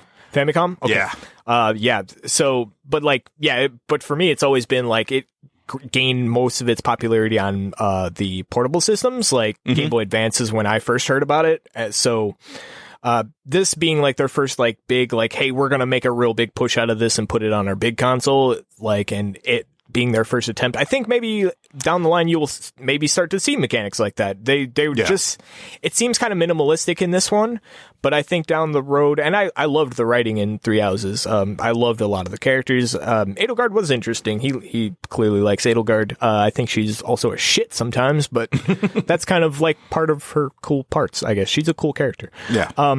I think down the road, once they get a lot of, after this game, like I feel there's a lot to build on from Three Houses, and I'm really looking forward to see where they go from it. So we'll see. Maybe next decade they'll really fucking blow our socks out. But as I said, I'm really glad he liked it. I liked that game too. So. Oh yeah, me too. I don't want to take anything away from it. It's just, you know, like I said when we talked on Game of the Year, like it is my least favorite of the Fire Emblem games that I have played. Right. But again, there's a lot of reasons for that, and part of that, like I said, is on me. It happens. It happens. Number 2 from San Andreas is Dragon Quest XI S. That is the Switch port. He says, Dragon Quest XI is another example of a game which took a long-running series and made it better. I've been invested in the world of Erdrea for the story of the Luminary for quite a while. The game keeps the story moving along nicely, and while all the conventions in the series that have deliberately been in place since the beginning work pretty well, and the developers did attempt to modernize it with a fair deal of success. Dragon Quest XI S is a charming, epic game that works on so many levels. The entire cast is, again, quite likable, each in his or her own way. And the game looks and sounds gorgeous to boot. The Switch version took an already great game and made it a truly sublime experience with the extra story and gameplay content and the symphonic suite version of the music. I'll definitely talk more about that in Consumption Junction because that's the main thing that I've been playing. I have come to appreciate Dragon Quest as a series in a big way in like the last like maybe 3 years. Yeah. Because I started playing the older ones on the DS. I remember that arc of this show where you were really into Dragon Quest. Yeah. And I still am really into Dragon Quest. Yeah. Like it's funny because like for a while there, it would get a lot of criticism for being kind of unchanged through the years. But you come to Dragon Quest XI and it's kind of a breath of fresh air because it is so unchanged. Okay. Dragon Quest and Final Fantasy, they came out around the same time, and then they went in opposite evolutionary directions, sort of like Grand Theft Auto and Saints Row, right? Like completely different philosophies of design. And so now, with Final Fantasy constantly going into batshit areas of gameplay that I can't really truck with, there's something about Dragon Quest that's like putting on like a really comfortable sweater or something. And it's funny because like even though I don't have the historical nostalgia to the series, right? When I hear the theme song to Dragon Quest, it gets me as emotional as like a Final Fantasy theme, simply because I know this is the same theme song that's been in all of these games, and it's still here, and there's something so powerful about that. And and also just like, I mean, Akira Toriyama's art looks so good in 3D game graphics, starting with like Dragon Quest VIII, but like his designs just really pop when you turn them into polygonal models, and it's great because like in Dragon Quest XI, like they're fully rendered in 3D and everything, but then after they do their like intro pose, they immediately go into the pose from his original artwork. And there's something really fun about that when you're like fighting a troll and he's holding his spear and his head is to the side because that's the way that Toriyama drew him. And there's something it's like, oh yeah, this is how this character has looked for almost 30 years now. Right. That's cool. Yeah. Yeah, that's a series I've always, I never paid too much attention to, so maybe I should give that a shot sometime. I was going to say it in Consumption Junction, but I really feel that you would love Dragon Quest XI. And I think it, I mean, you'll finish it in a week. I mean, it's only a 130-hour game. You'll finish it in a week. It depends.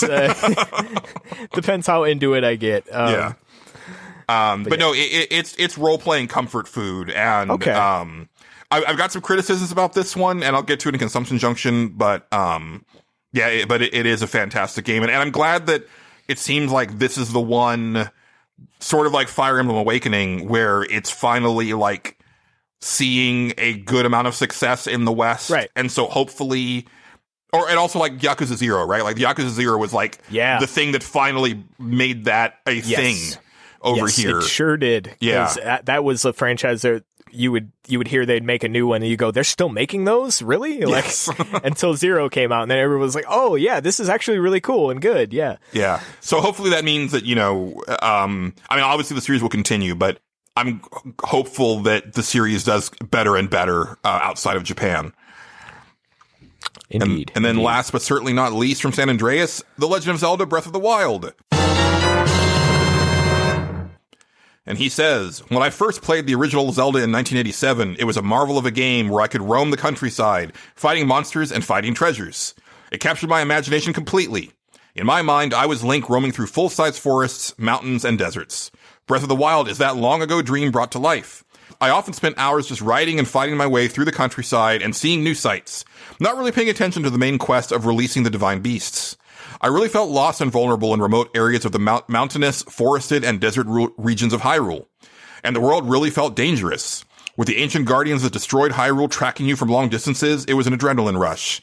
And the Lynels. Phew! The Lynels never stopped being dangerous, just like the Lynels in the original game. The blight-corrupted Hyrule Castle was the best final dungeon in the series to date, with its graphics, great theme music, enemies, and layout, signaling that this was an epic struggle for the fate of Hyrule. The Zelda series is far and away my favorite game series of all time, and Breath of the Wild is a perfect distillation of what makes Zelda special to me.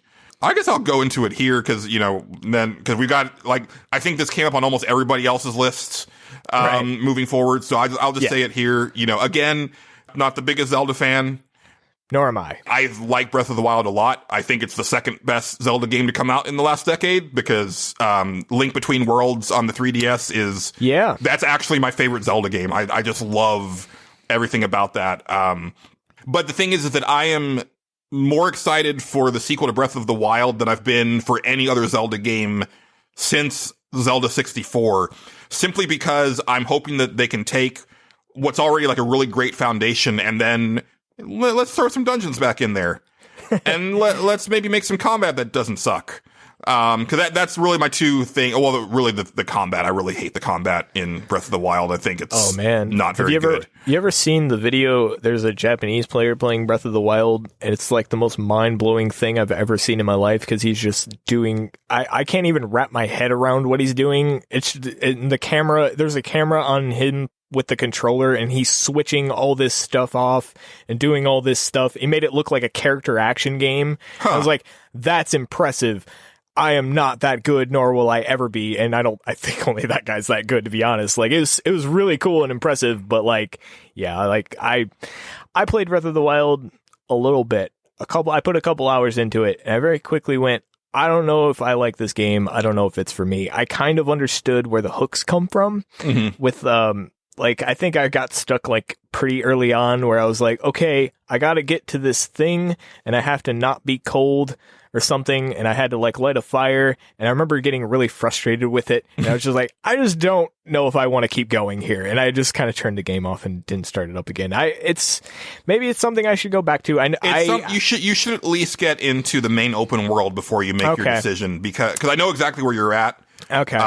And you didn't even make it off of the starter plateau. Yeah, I wasn't super feeling it, but it is the best realization of an open world in a video game. I can definitely, it's one of those games where I can look at and go, I don't know if this is for me, but I definitely understand why other people like it. Yeah. I 100% because I've heard people talk about it and how they solved this certain thing here or did this thing and got up this mountain and did this stuff. And it sounds so cool. It's a really interesting concept. And I think they really nail an open world type Zelda game. That's kind of what you'd want. And I'm curious to see what they'll do with the sequel. I'm not the biggest Zelda fan in the world. That's a series that's never really called to me almost ever. I like the top down ones okay enough, but I kind of played them once and went, okay, I'm done with those. But that game is one that I go, I can, it's almost Ocarina of Time a little bit. I can see why other people love Ocarina of Time. I just am not the biggest fan of it. Yeah. But totally get why other people like it. And I can totally see why it's on a lot of people's lists. People loved that game, and it is a really well-made game. So Yeah, and he continues. I did want to read this addendum to his stage select pick. He says, yes, these games are all from the past couple of years, but these 3 games were fantastic by any measure, and being released in the first part of the decade probably wouldn't have changed my mind. Ni no Kuni and Witcher 3 were great games, but these 3 games hit all the right notes when it comes to the gaming experiences I enjoy the most. And to be honest, I thought the first part of the 2010s sucked. Trends set during the late 2000s continued. Angry Birds and Candy Crush were what was getting all the attention. Good games were few and far between then, and a lot of them were on DS or PSP rather than the consoles. 2013, a great year on the PS3, actually rekindled my interest in gaming, but it was in 2017 where I got into gaming in a way I haven't been since I was a kid. The Switch has been an absolute joy of a console for me, combining Nintendo's best with a lot of the best third-party games and a full-blown Japanese renaissance that was hinted at with Ni no Kuni in 2013. So I stand by my choices for my top 3 games of the decade.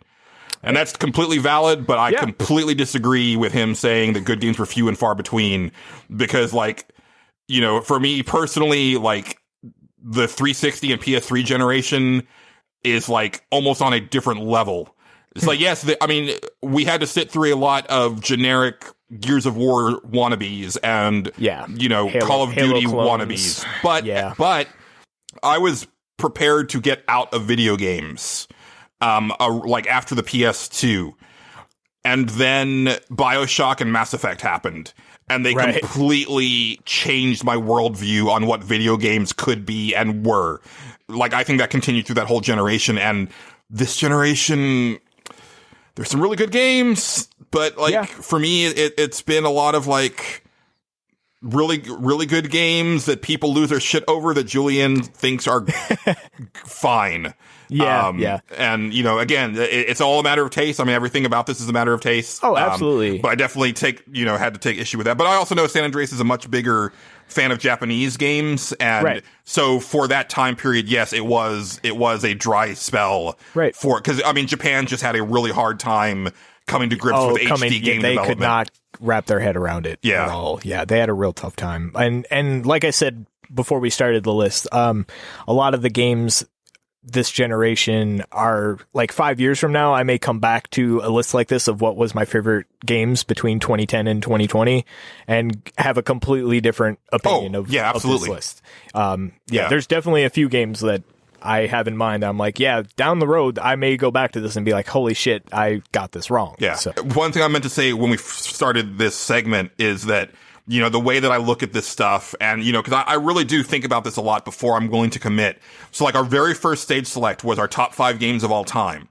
Yeah. And I said, you know, this list isn't going to change very easily.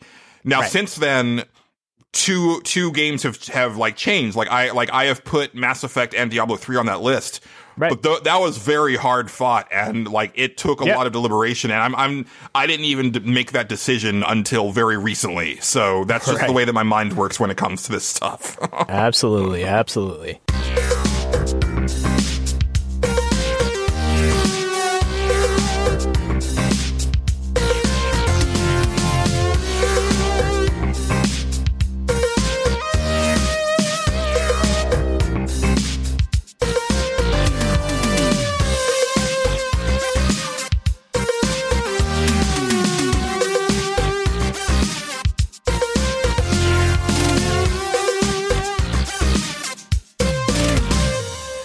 All right, are we ready to move on, Julian? We are, yes. Okay, all right. Up next, we have Casey Curran, and who we have not heard from in a dog's age. It is good to hear from him again.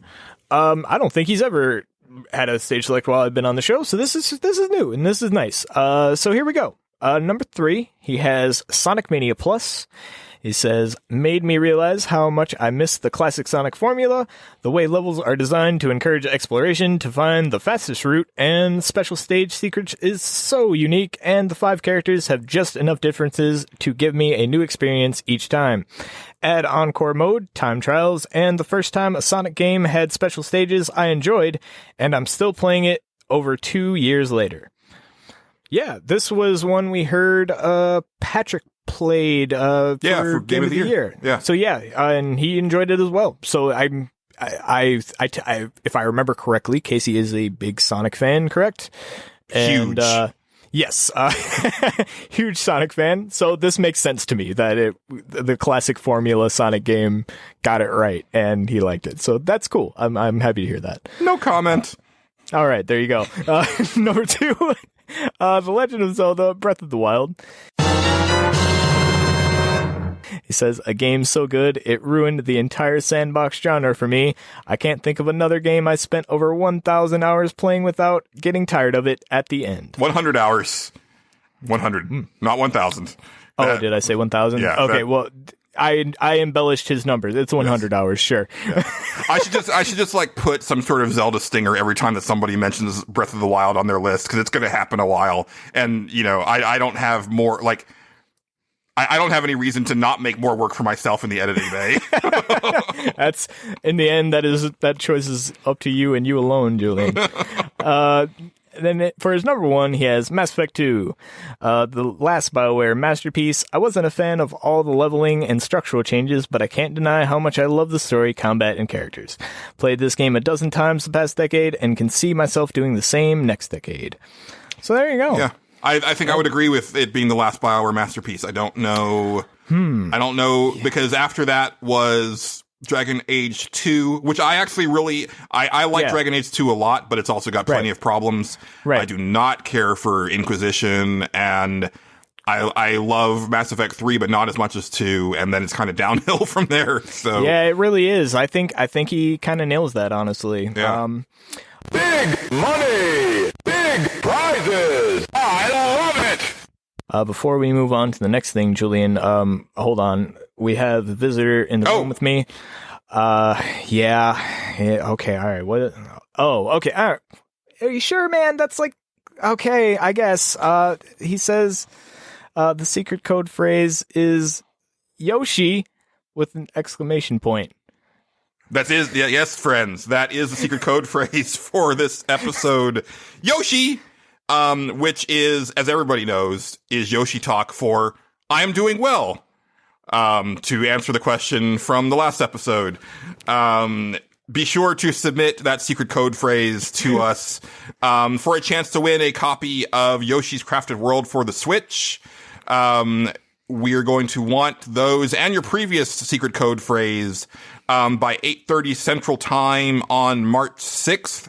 That is when we will be recording next, and also drawing the... Wait, no. Let's see. Do we draw it next episode? I don't know, Julian. Yes. Okay. Yes. So March 6th, 8:30 Central Time. That's when we will be drawing the winner for the secret, or for the Great Game Giveaway. So be sure to get those in. And good luck to everybody. Good luck. Good luck! You'll need it! Now we've got that little business taken care of. Next up on Pixelbit is Transmet 2033, who says, for once I did not want to have my normal brevity. Too bad I have a new infant who demands my attention. Children. These things happen. Children. I've got cats. That's all. Just have cats, people. It's the same difference. You can play all the games you want when you've got cats. That's very true. They don't bother you. Yes. All right, and he went 1, 2, and 3, but I'm going to go. See, it's weird. It's tough. See, it's tough when they do that. I'm going to go 3, 2, 1, because I think that's just based on what I know of him. I think that's what it's supposed to be. It sounds right. Yeah, when you go over it. Yeah. So number 3, Shovel Knight. Yep. Number 2, Witcher 2, The Assassin of Kings, and he does say, the choices I made in this game still haunt me. Did I make the correct decisions? Plus, I like the more narrow scope compared to, say, The Witcher 3. Mm-hmm. And number 1 is Bloodborne. Shovel Knight is a really cool pick. I think if Angelo was on the show, that would probably be on his, if not the top. And then Bloodborne, he might be the only person that put I'm really Bloodborne, surprised. Which a lot of people, were really into Bloodborne. Yeah. So, and Witcher 2, reading this makes me want to play The Witcher 2 after playing Witcher 3. Because it's so pretty on the Xbox One X. I know. They did so much work on it. Oh man, I love the Xbox One X. I should give it a try. Yeah. But good picks. His are different and I like that. Yeah. That's good. I mean, we've got a lot of, like, again, just a lot of variety here, and I think that speaks Indeed. to our listeners, but also just to video games in the modern age. Exactly. You have 10 years of stuff to pick from. It's a long fucking list. Yeah. So up next, we have our old pal, Bookie. Triumphant return. Triumphant return. I am so happy he is back. He starts out by saying, official top 3 games. Number 3, horse racing. The Sport of Kings. Number 2, duck racing. Horse racing, parentheses, of the skies. Yeah, that's pretty good. Bookie, contact me soon. I would like to play some bets on some ducks. I think that sounds amazing. But his number 1 is Keno, the casino game with statistically the highest house edge. That means the worst odds, and you don't even have to rig it like duck racing. Keno is a game I'm familiar with. It is like lottery, but casino version, and they just do drawings a lot. I played it in a Super Nintendo Caesar's Palace game, I think, when I was a child, and I was like, this is the dumbest thing ever. I'm sorry. Then he says, what? Video games? Oh, of course, 2010s? He says Mario Galaxy 2, Dishonored, From Software, whatever games, I guess. Then he asks, when's wrestling coming back? You're costing me money. I mean, always great to patronize the Nerds Without Pants podcast. Thank you. Thank you, Bookie. Yes, thank you. I need to play Mario Galaxy 2. I don't own that one. I loved Galaxy 1, and then I really want to play 2. And at this point, I'm just kind of waiting for that inevitable Switch port. I'm sure it seems inevitable, right? Yeah. Has to be. Yeah. Dishonored, yeah, a lot of people like Dishonored, so that's a thing. Yeah. And then he kind of cheated with the From Software whatever games, I guess, which I guess... Just pick one. There are a bunch of them. You know what? He also picked Bloodborne. We're going with that. It's the one that I feel like is the best one. I don't know anything about him. I don't know, man. Bookie seems like a Dark Souls 3 type of dark horse to me. Yeah, unpopular decision. Yeah, maybe he'll plant his line in the sand on Dark Souls 3. The line must be drawn here. Yes. It's a Star Trek reference for you. I believe you. Yes. I didn't know it either. I disagreed. Next up is Exrian, who says, so glad hiatus is over and we're back for Stage Select. Top of the decade is tough, but I'll give it a shot. His number 3 is Mass Effect 2. He says, this was an amazing sequel to an amazing game. It delivered in pretty much all ways I wanted. I did miss some of the RPG mechanics of the original, but outside of that, I feel this one was near perfection. Most notably is finally I got to confess my love for Tali, who may be my favorite video game character ever.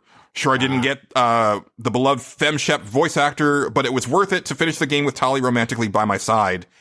And I was going to say, when you mentioned it in your Stage Select, Justin, that was one thing I loved about 2 is that I didn't care much for Tali and Garrus as characters in the first game. I just thought they were written kind of flat. Yeah. But having them continue in your party for the entire trilogy has made them 2 of my favorite game characters of all time. You learn so much about them. Yeah, it's super true. And Tali's character specifically comes into her own in such a big way in the second game that it's like a different character, but in a good way. Like I'm right there with you, Exrian. Holy shit. She's fantastic. Yep. Yeah. Wholeheartedly agree. She is the Parvati of BioWare. Yeah, that's a pretty accurate statement, actually. Yes. Yeah, I agree. His number 2 is Divinity Original Sin 2. Damn, was this sequel another amazing leap past the original. Although I liked the first one, it didn't grab me. This one pulled me in deep, and I'm constantly thinking about this game. The RPG battle mechanics is like D&D come to life. The many ways to play and handle each situation is so interesting. If I'm correct, you can kill everyone in this game, and it'll find a way to continue on. That one is on the short list of games that I want to pick up.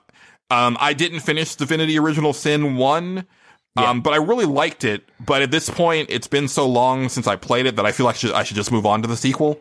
If I'm correct, I'm not even sure if it matters if you played the original. I don't think it does. I don't think it does, because I played the sequel. I played a little bit of it, and it didn't quite grab me. I think it was one of those things I wasn't quite in the mood for it, but it seems really cool and deep, like the first game was. Yeah. I love the combat in those games. I think it's awesome. And X-Rean, he nails it with it being D&D come to life, because the thing that I liked about the first game is that there would be times when I was playing it where it's like, I'm playing for 2 hours and I'm doing nothing but combat. And then the next night that I would play it, I'd play it for like 2 hours and do nothing but talking and investigating, which is like D&D. Like there's some nights that you play with a group and like it's just exposition and you're not actually like doing any combat, but it's still just as fun. Right.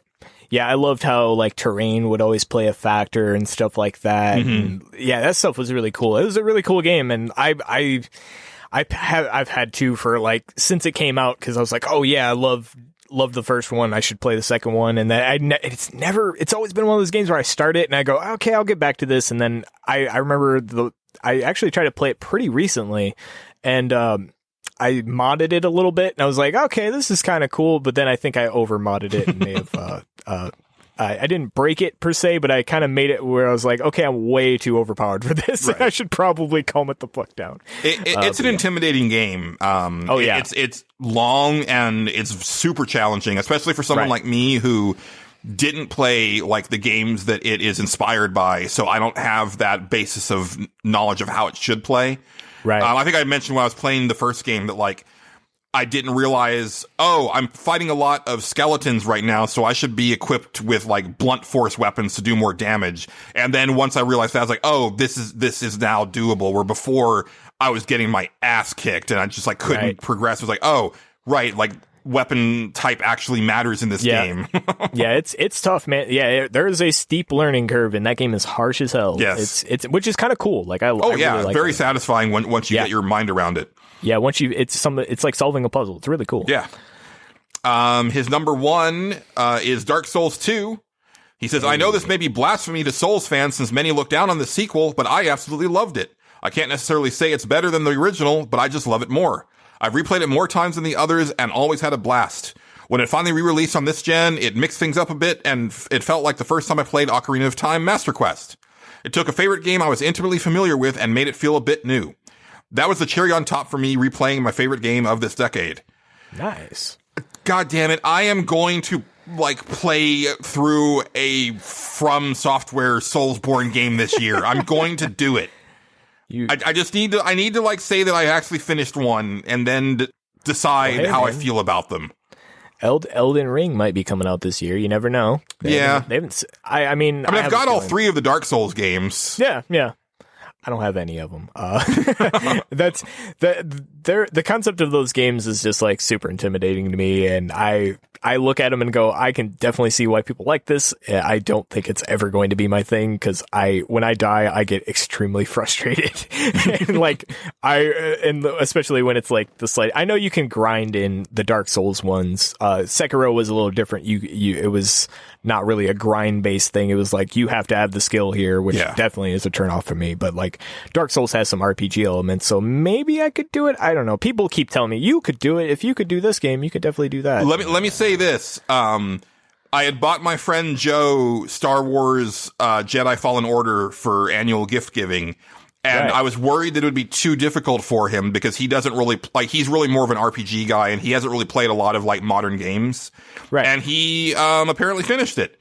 He had to play it on easy, but like if he can get through that game, which is I've heard is pretty tough. Yeah. You should be able to get through a Dark Souls game because you play tons of stuff and I honestly like the thing that I've noticed about definitely not Sekiro, but the other games is that it's really just a matter of like paying attention and taking it slow. It's not a game where you can just run. You definitely have to like walk and make sure that you're paying attention to your surroundings. But if you do that, it's a really manageable game. Now, I've only played, as like, I think the furthest I've got is like 16 hours into Bloodborne. So maybe there's a certain point where there's just some bullshit that happens to you that's completely unfair. Right. But that has not been my experience so far. Like, to me, the games have been very fair, and it's always been my fault when I died. All right. Well, maybe one of these times I'll check it out. I got some other stuff I gotta play before then. There's one I have coming up here soon that I have to play before another game comes out, but more on that some other time. Yes. But yeah, definitely one of those things that one of these days I'll give a shot to. It's just I am intimidated by them. I'm scared to death. I'll admit it. I'm a coward. Yes. That's well documented. But anyway, after that we have Jamie Elston. And he says, while I definitely played my fair share of games over the past decade, many of the ones I enjoyed the most happened to be released within the last few years of the decade. Nevertheless, I was able to dig up at least one game from the start of the decade that made my top 3 list. Here we go. He says, number 3, Pac-Man Championship Edition DX from 2010. I instantly fell in love with this game because Namco gave Pac-Man something I always wanted but never thought would ever happen, the ability to eat ghosts in a chain higher than 4. There's just something very satisfying about seeing Pac-Man gobble up an insane number of enemies and hearing that chime steady rise in pitch as you eat more steadily rise in pitch as you eat more ghosts. Not to mention the updated graphics and thumping music further sold me on the game. It was just what I needed at that time. Jamie, I actually re-downloaded this after reading this, and I played it last night, and holy shit, it's still so good. That's it's such a fantastic little game. Yeah. Pac-Man's great. Pac-Man's great. Can't even argue. No. Pac-Man's not great. Pac-Man Championship Edition DX is great. Okay, all right, fine. I'm kind of whatever and indifferent on Pac-Man, but man, Championship Edition. Oh. I've had some fun times playing Pac-Man, I suppose. But then again, I spent a lot of times in a bar where they only had Pac-Man, so there you go. Number 2. All right, Tetris Effect 2018. I won't ask you if I can buy pot from you, but that's fine. While I don't want to overhype this game, and I realize it's just Tetris with music, I couldn't help but to really enjoy it. I've been a big fan of games designed by Tetsuya Mizuguchi ever since having played older games like Rez, and especially Lumines. Lumines is one I really want to try.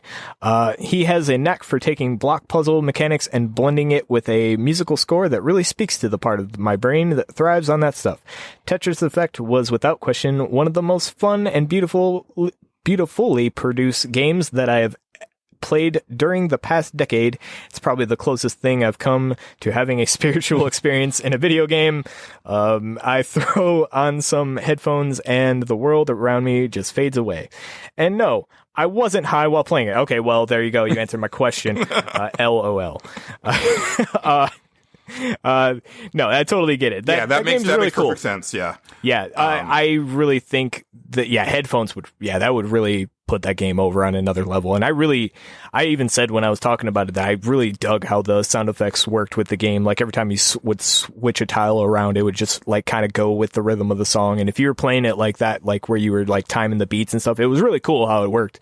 I never quite wrapped my head around the mechanics, or the full mechanics of like the musical stuff. I'm not sure if that was a thing. It probably is, but I never got too deep. To me, I was like, it's Tetris. But yeah, no.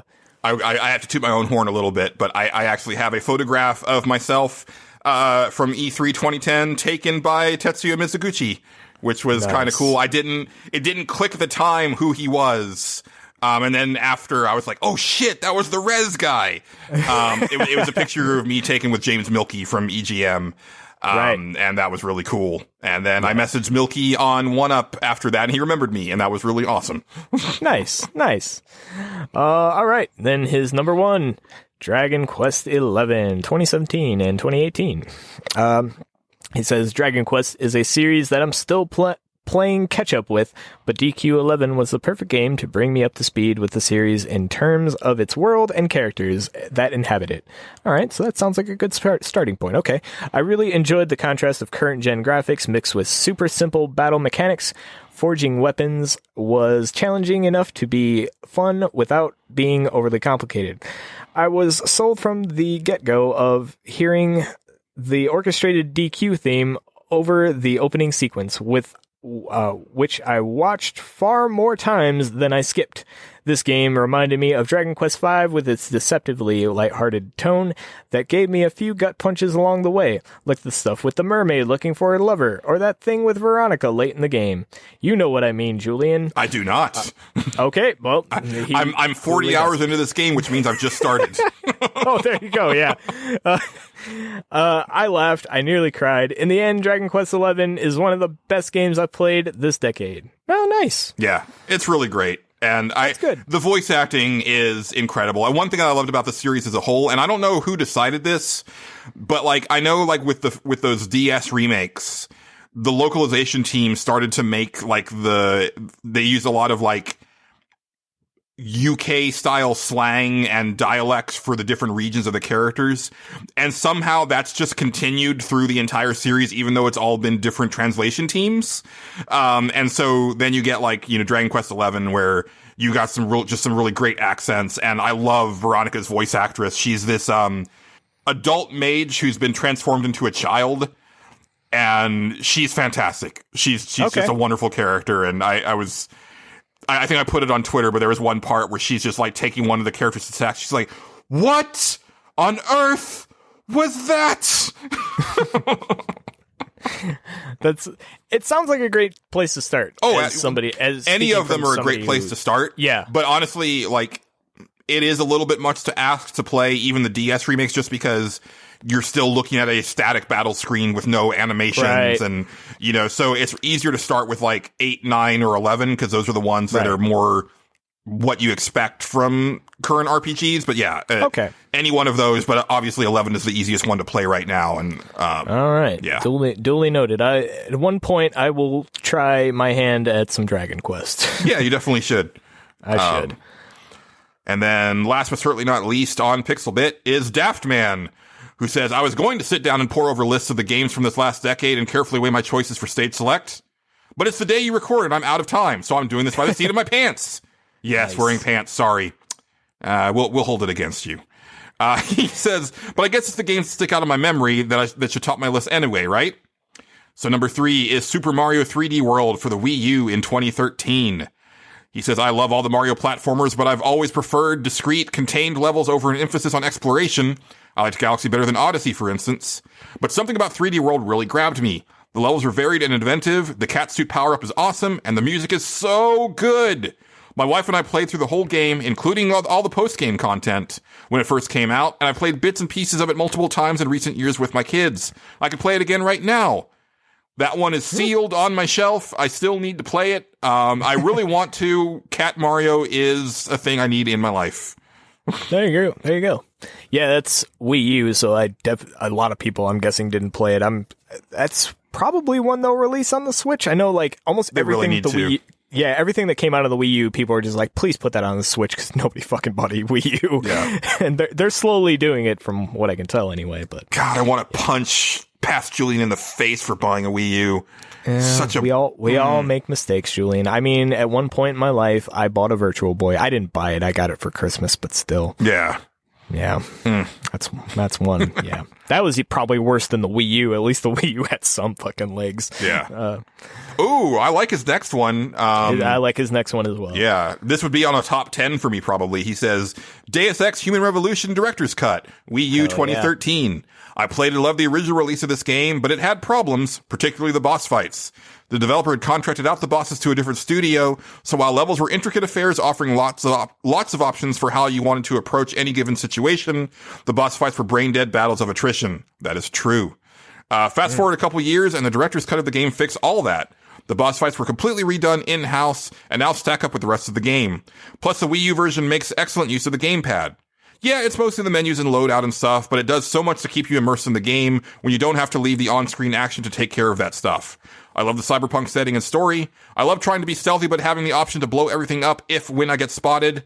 I really enjoyed the sequel, 2016's Mankind Divided, but I think the director's cut of Human Revolution is the stronger game. Yeah, I love both of those games, and I'm super pissed with Square for shutting down the series because they didn't meet their lofty expectations for sales. Yeah, Square's pretty fucking bad about that. Yeah. But yeah, that's an awesome game. I think it's a great choice to be on his list. That's all I really can say. I'm just like, yeah, no, that's a really good one. Yeah. I'm actually surprised that I didn't think about it.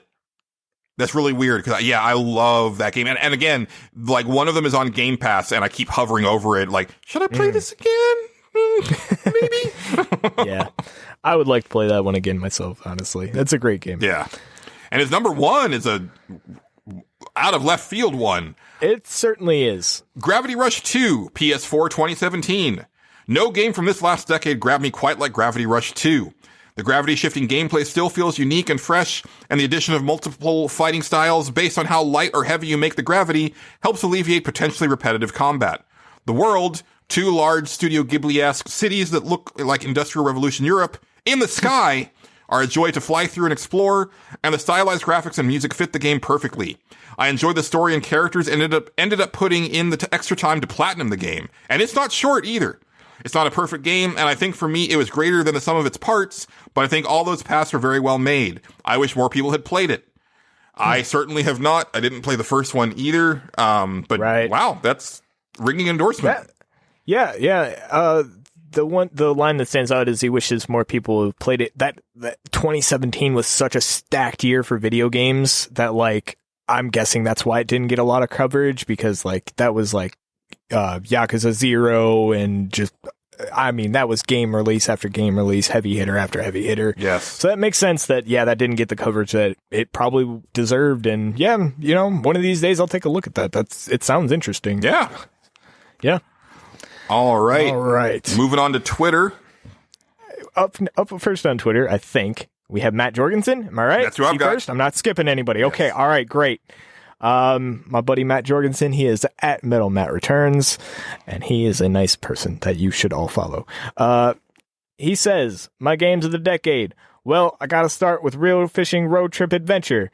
Right, Justin?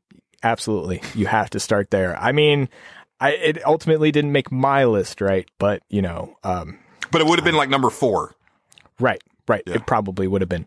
So, okay, now he lists these weird as well. So do we start at number 3 or do we start at number 1, Julian? I'm going to ask your opinion here. I think we start at 3.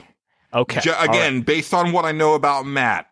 I could be wrong. That's what I was thinking as well. We could be wrong, and Matt, if we are wrong, please correct us. We are very sorry. And also, wait, before we even start, I call bullshit on your list, Matt, because it does not have the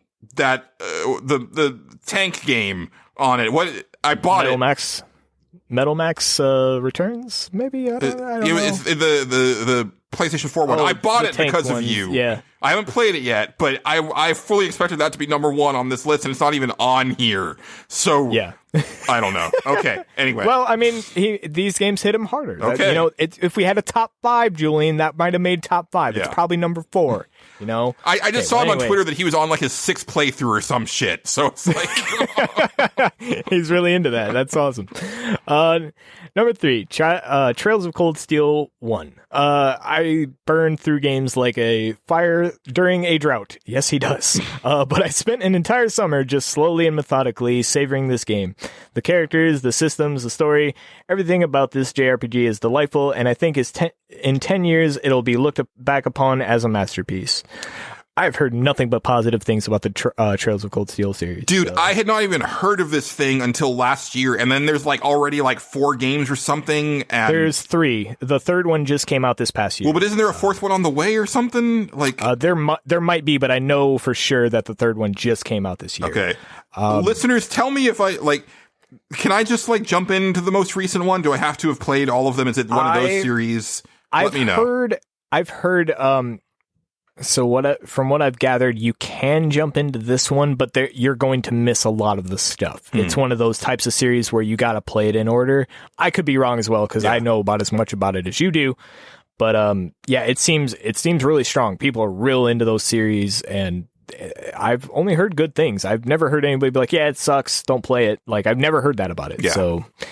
That's one that's been on my list for a while, given a shot to as well. There's so many games like that on people's lists. I'm like, I should really give that a try.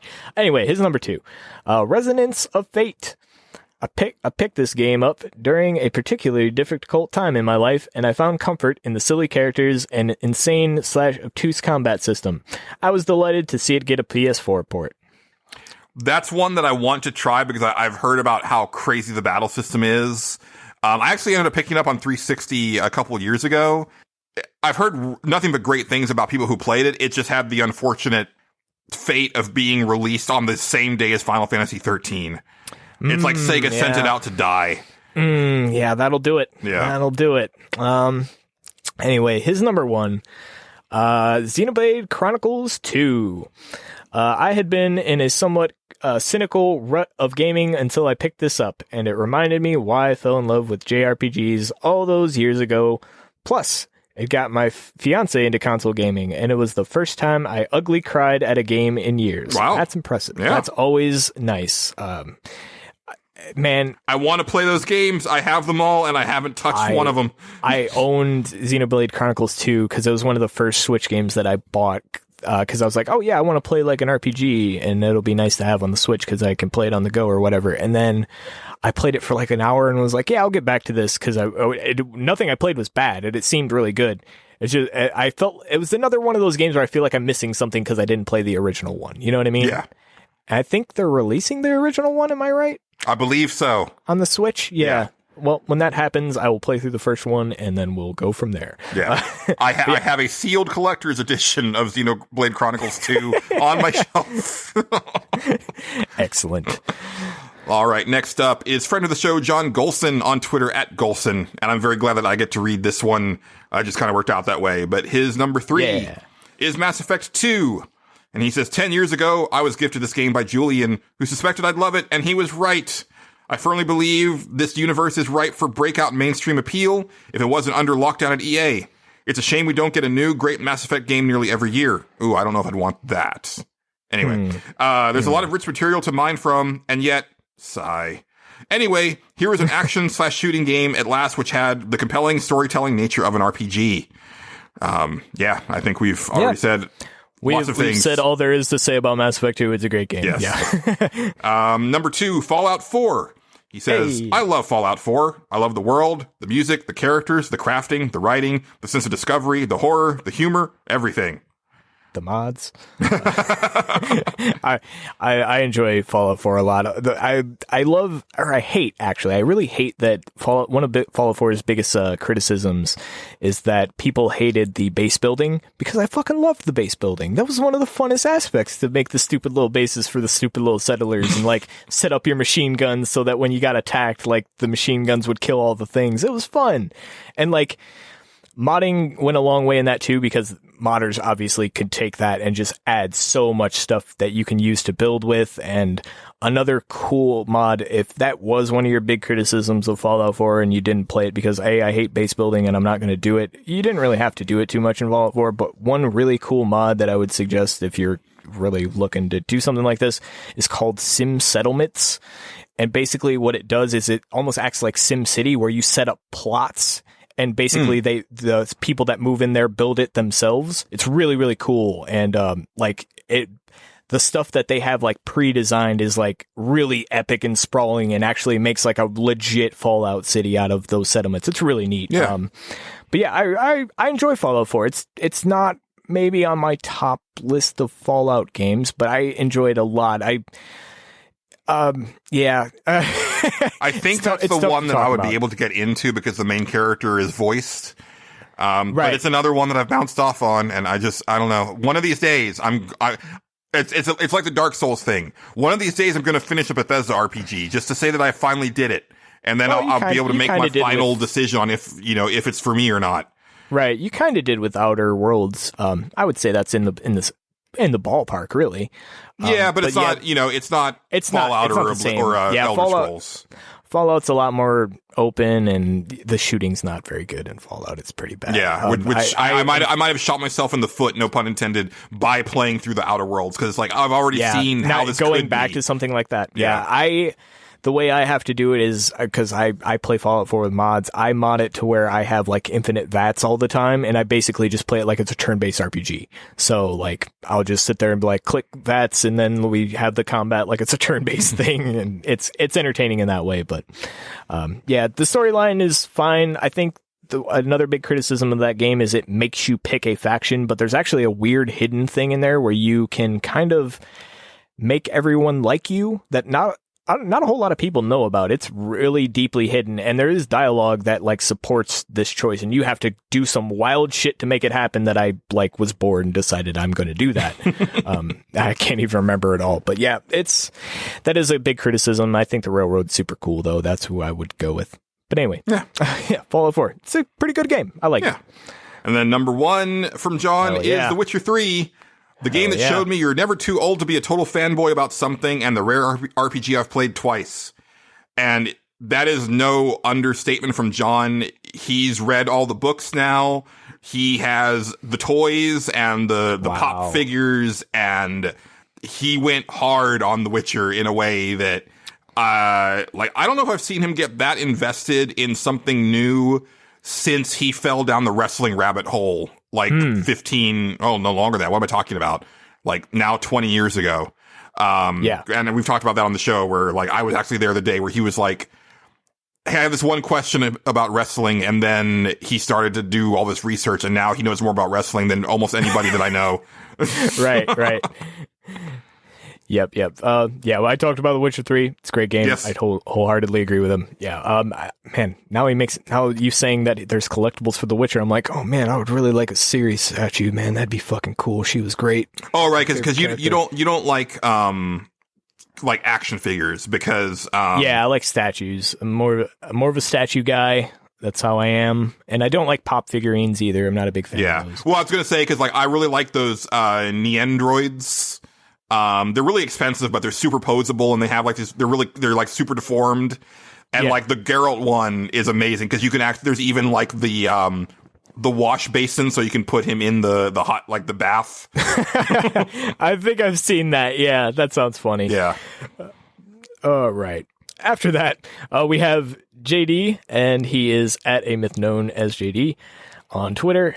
And he says, started typing a lengthy response and it somehow deleted itself. I've been there. I know his struggle. So here's my revised shorter list. This is not super definitive, but here's what I have. It says number 3, Super Street Fighter 4. SF4 was my first time learning Street Fighter, but Super Street Fighter 4 was the game that got me deeper into the scene as a whole.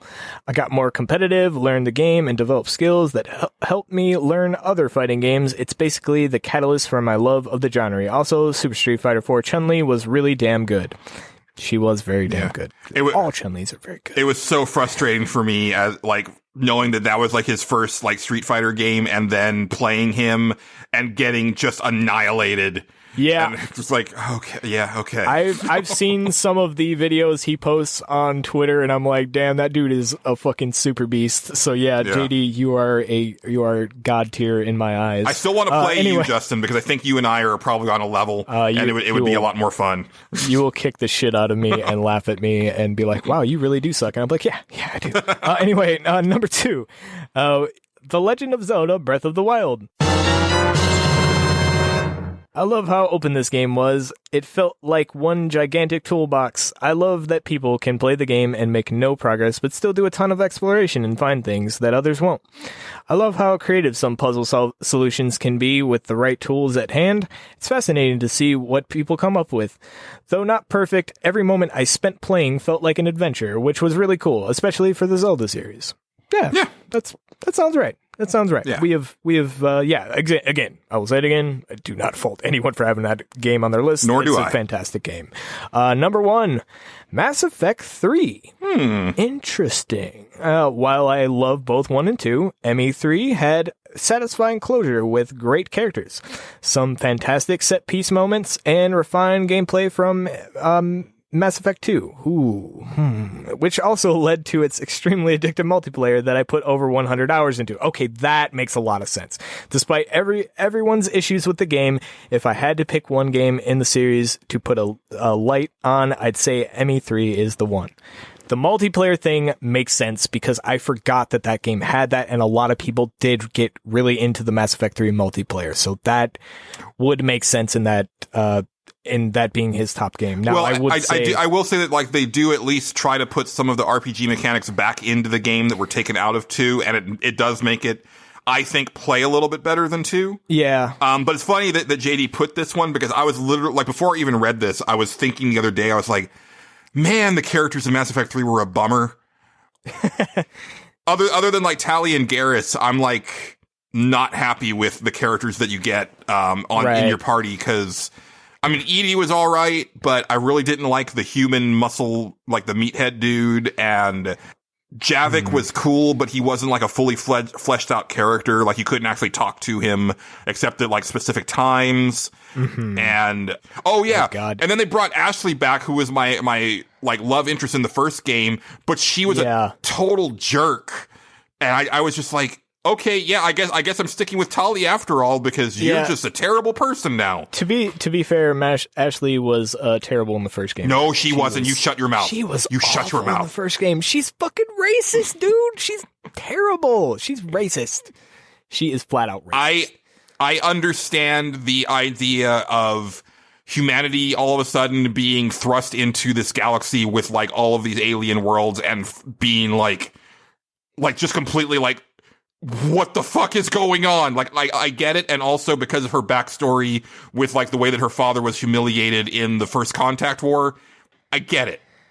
I guess, but still, like, she doesn't have that arc. She never like comes around. If I remember, I don't remember. I'd have to play Mass Effect. She kind of does. Like, she's never like, all aliens must die or anything like that. My memory of her is just her always trying to be the one that convinces me to do the wrong thing. Although she's much better than Kaidan. Kaidan was really boring. Yeah, and it's really just a couple things. And again, like, from a military background, you know, like, because she's the one that will tell you to like kill the Rachni Queen. But it's like, I mean, yeah, the Rachni, if you know the lore, was like a scourge upon the universe. So it's like, yeah, I can kind of get it. Also, you got to remember, I was super religious back when I was playing Mass Effect in 2007, and the fact that like I was able to like find this character who is also religious and having conversations about religion was like really amazing. Sense. I was like, I can't believe this is happening in a video game. That makes sense. I can see why you bonded with them then. Yeah, I think I went to Liara in Mass Effect 1 for sure. Yeah.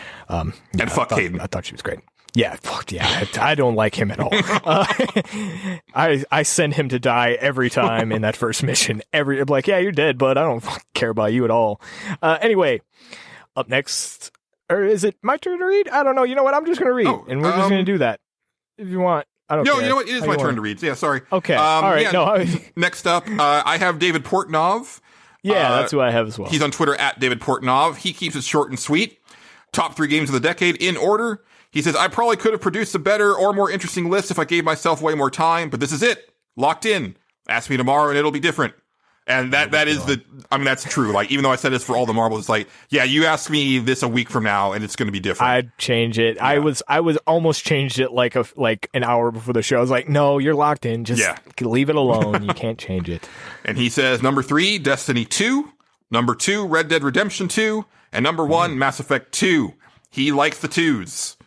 They're all 2s, yes. Which there's nothing wrong with that. Like, I'm a big, like, you know, I love video game sequels because they almost always are an improvement on what came before. Yeah. Indeed. Destiny 2, people put a lot of time into. Red Dead Redemption 2 is, I know he's really high on that game, so that makes sense that it's on his list. And Mass Effect 2 is a great fucking game, as we've overstated at this point. So yeah, makes sense. Up next, we have our old friend, Jeffka. He is at Jestoff on Twitter, and he says, my favorite games of the decade are hard to pin down, and even after I write this, I may change my mind. Therefore, these opinions are subject to wild change. All right. Okay, here we go. First, I would say Dragon Quest XI. I've already talked about this one in the past, so I won't say much. I did beat it once again since the last episode with hard mode on, and it is still my favorite RPG of all time so far. I'm liking the love for Dragon Quest on this episode. I won't lie. It's really surprising. I'm into it. That it's all you guys are making me want to. I'm like, man, you know what? I might give that a shot here pretty soon. Like Julian said, I might beat it in a week. You never know.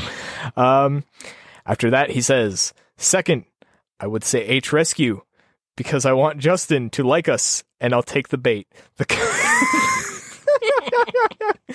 complex writing and rich story building really intrigue the curious mind to press forward. For instance, Justin saw the Buell portal in the game's text and assumed it should have been Blue portal. A common mistake for a novice, But a master of H-Rescue would know that this actually refers to Buell, a master of magics, so fierce that even the most skilled spellslinger shivers in his shadow. Truly, it is wise that the busty anime girls decided to go through just a regular blue portal, lest they incite the wrath of Buell. Forgive my tangent, yet I believe this truly shows the great narrative of H-Rescue, and would highly recommend Justin attempt another playthrough, perhaps for the podcast, so we could all see its majesty. I knew you were wrong about that one, Justin. It had such high Steam reviews. Right. You know what? Maybe I'll play it for the show. You never know. We'll see what happens. But in all seriousness, I respect your commitment to that bit, sir. That is fantastic. Lastly, then he goes on to say, lastly, I have to say Super Mario Sunshine because it is timeless and goes beyond a mere decade. Jeff, you're not going to win this one. I'm sorry. Then he says, nah, in all honesty, I would say Animal Crossing New Leaf. One of the most relaxing and fun games I have ever played. Simple yet, I put hundreds of hours into it. Not only that, but it was the first game I ever bought while working a real job as a sign spinner for a pharmacy. Oh, that's cool. I was damn good at it too. I believe you. So not only do I enjoy the game immensely, it's sort of as an important milestone for me as well. Nice. Yes, that's awesome. Yeah. I like that.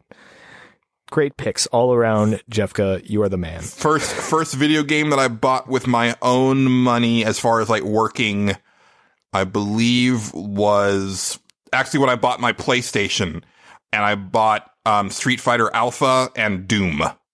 I think mine would have probably, I know it had to have been original PlayStation because that's when I started buying games. Or no, it might have been an N64. It was one of those two. Or no, if we're talking working days, oh no, it's a PlayStation 2 game. Oh, I don't remember. There's a lot of games. I'll get back to you on that.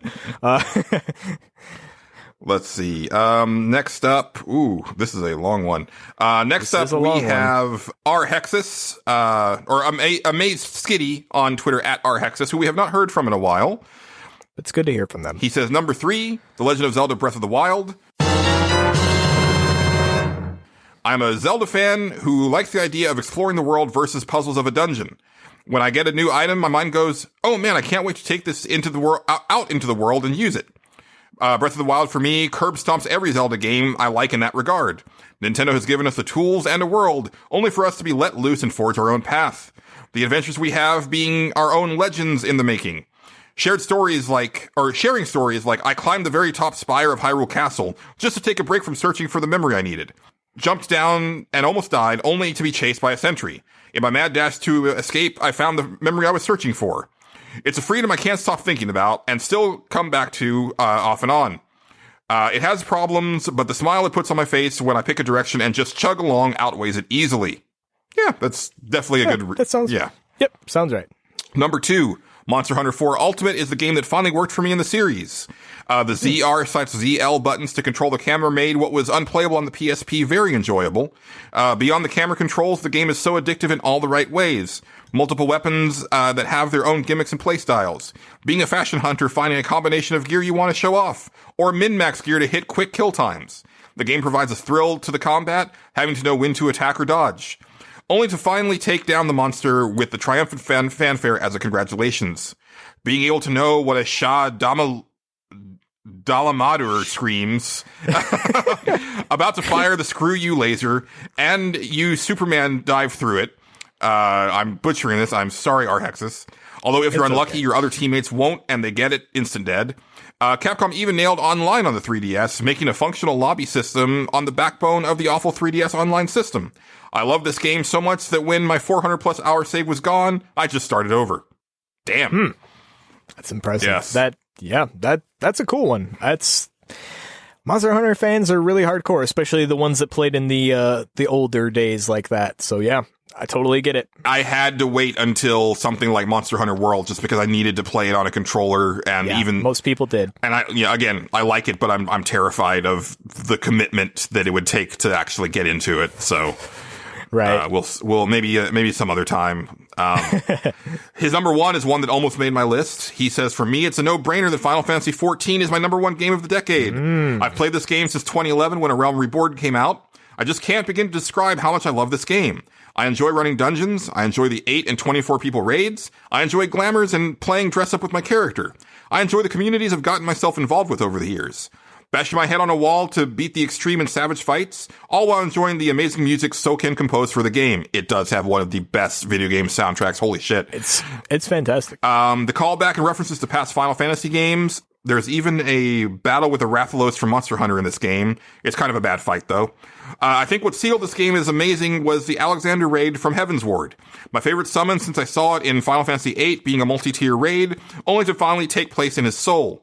An amazing orchestral version of the song Metal plays as you fight him. Forcing him to teleport away, the music stops, his physical body is summoned into his soul, towering over your party. Leading him into, counting down his ultimate move, Divine Judgment, the song Rise starts playing. The tank pops his ultimate shield, defending the party. A sight so amazing the first time seeing it, I jumped up screaming yes. So pumped to take on my favorite summon, and excited he got such an amazing fanfare. It's a fight so good, when I get it in my dailies, I can't help but smile.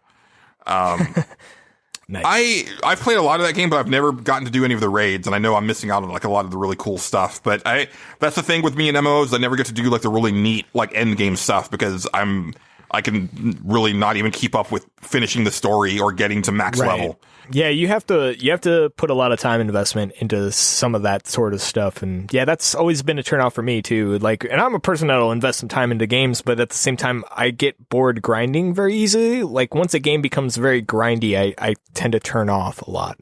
That's what happened to me when I was playing through Black Desert. As soon as the grind kicked in on that game, I was like, yeah, I remember how MMOs are, and I kind of stopped. But everything I hear about Final Fantasy XIV sounds awesome. Like, I would. Maybe one of those games where I'd like to go look up a lot of the stuff like he's talking about just to see it and see how it plays out. That would be cool. I mean, I know it has the monthly fee, which is kind of a sticking point, but I think that you should play it in the way that you played Black Desert Online, where you just kind of like, because you can play through most of that game by yourself. And then when it does come to like the story, like dungeons and boss fights, you just like queue up and just, they'll just throw you in with a random group of people and then you just do the thing. It is one of the best Final Fantasy games. Like, I'm not even kidding. Oh, yeah. I believe you. I totally believe you. All right. After that, we have our old friend, Blaine Fea. He is at Blaine Fea. And he says, top 2 games of the decade.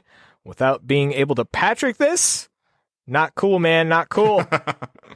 Number 3 would be Skyrim. Hey, college is a time in a young boy's life where there is a lot of time to waste. And this game provides plenty of content to waste time on. It sure does. Yep, played this one a lot. Yeah. And yeah, that's exactly what I said. I was like, yeah, this is a great time wasting game. I love it. And it's always been one of my favorites too. His number 2, Borderlands 2. College is also a great place to share a case of beer with a buddy and play this game all hours of the night. And I did this a lot and had a blast with my buddy for many, many hours. And coming in at number 1, ... Mass Effect 2.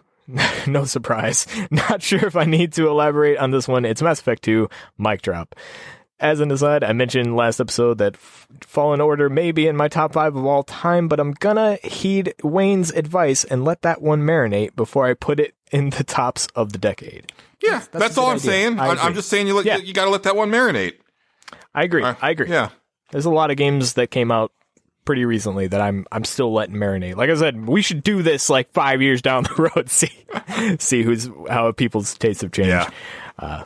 Oh man, that ended up being a really long stage select. Crap.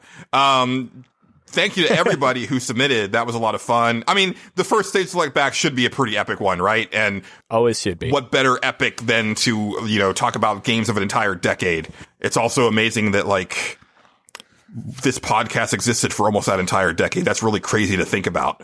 Like, damn. Yeah, it's been around a while. The idea that like this podcast is about to have existed for the entire length of a game of a console generation is also crazy to think about. So thanks to everybody who still listens to this shit after all this time. Right. But that's it for this stage select. But before we move on, Justin, it is your turn for the next stage select. So what do you have for us? All right. I know you've been waiting.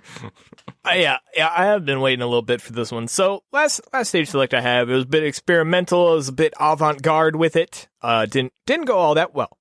So I decided in this one I was going to be very, very business-like, Julian. So business-like that I want to know people's top 3 corporations in video games. Or companies, or, money-making things in video games. That's what I want to know. Wait. There's a lot of them. Are we talking about in-game corporations, or are we talking about corporations that make video games? Okay, yeah, I'm glad you asked that question. Yes. No, I don't want EA. I don't want, I don't want developers. I don't want, Activision. I don't want that stuff. No, none of that. None of that. Not the people behind it. I want the companies in video games. I don't want to give any examples to ruin anybody's stuff. But think of like a nefarious corporation or a good one. There are good companies in video games as well. I want that stuff in video games. There are a lot of them. If you stop and think of it, there's a lot of corporate greed within a video game. That's a concept that goes a long way. So I'm curious to see what people come up with here. Excellent. All right. Yes. Yes, that's going to be fun. I already have my number 1 locked in. I didn't even have to think about it that hard. There you go. See, it's one of those. Yeah. If you've listened to the last couple episodes, you probably know it already. And I feel that it's maybe the reason that Justin thought of this. But anyway, we're going to want those by 8:30 Central Time on March 6th. So be sure to submit those. You can go to pixelbit.com and comment in the show thread for episode 170. You can hit us up on Twitter at NWPcast, or you can message us on facebook.com/nerdswithoutpants podcast. Those are plenty of avenues in order to reach out to us. We want to hear from people who don't normally, hit us up, or new people, new listeners. We want to hear from you as well. So join in on the fun. But that's going to do it for Stage Select. It's time for some Consumption Junction.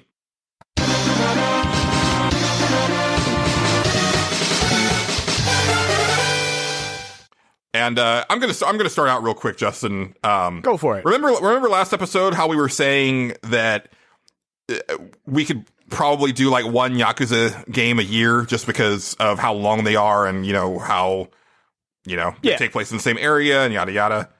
Right. Yeah, I'm playing through 3 Yakuza games right now simultaneously. Nice. Because I got review code for Yakuza Remastered Collection, which is Yakuza 3, 4, and 5. Okay. And so I just started Yakuza 3 a couple nights ago.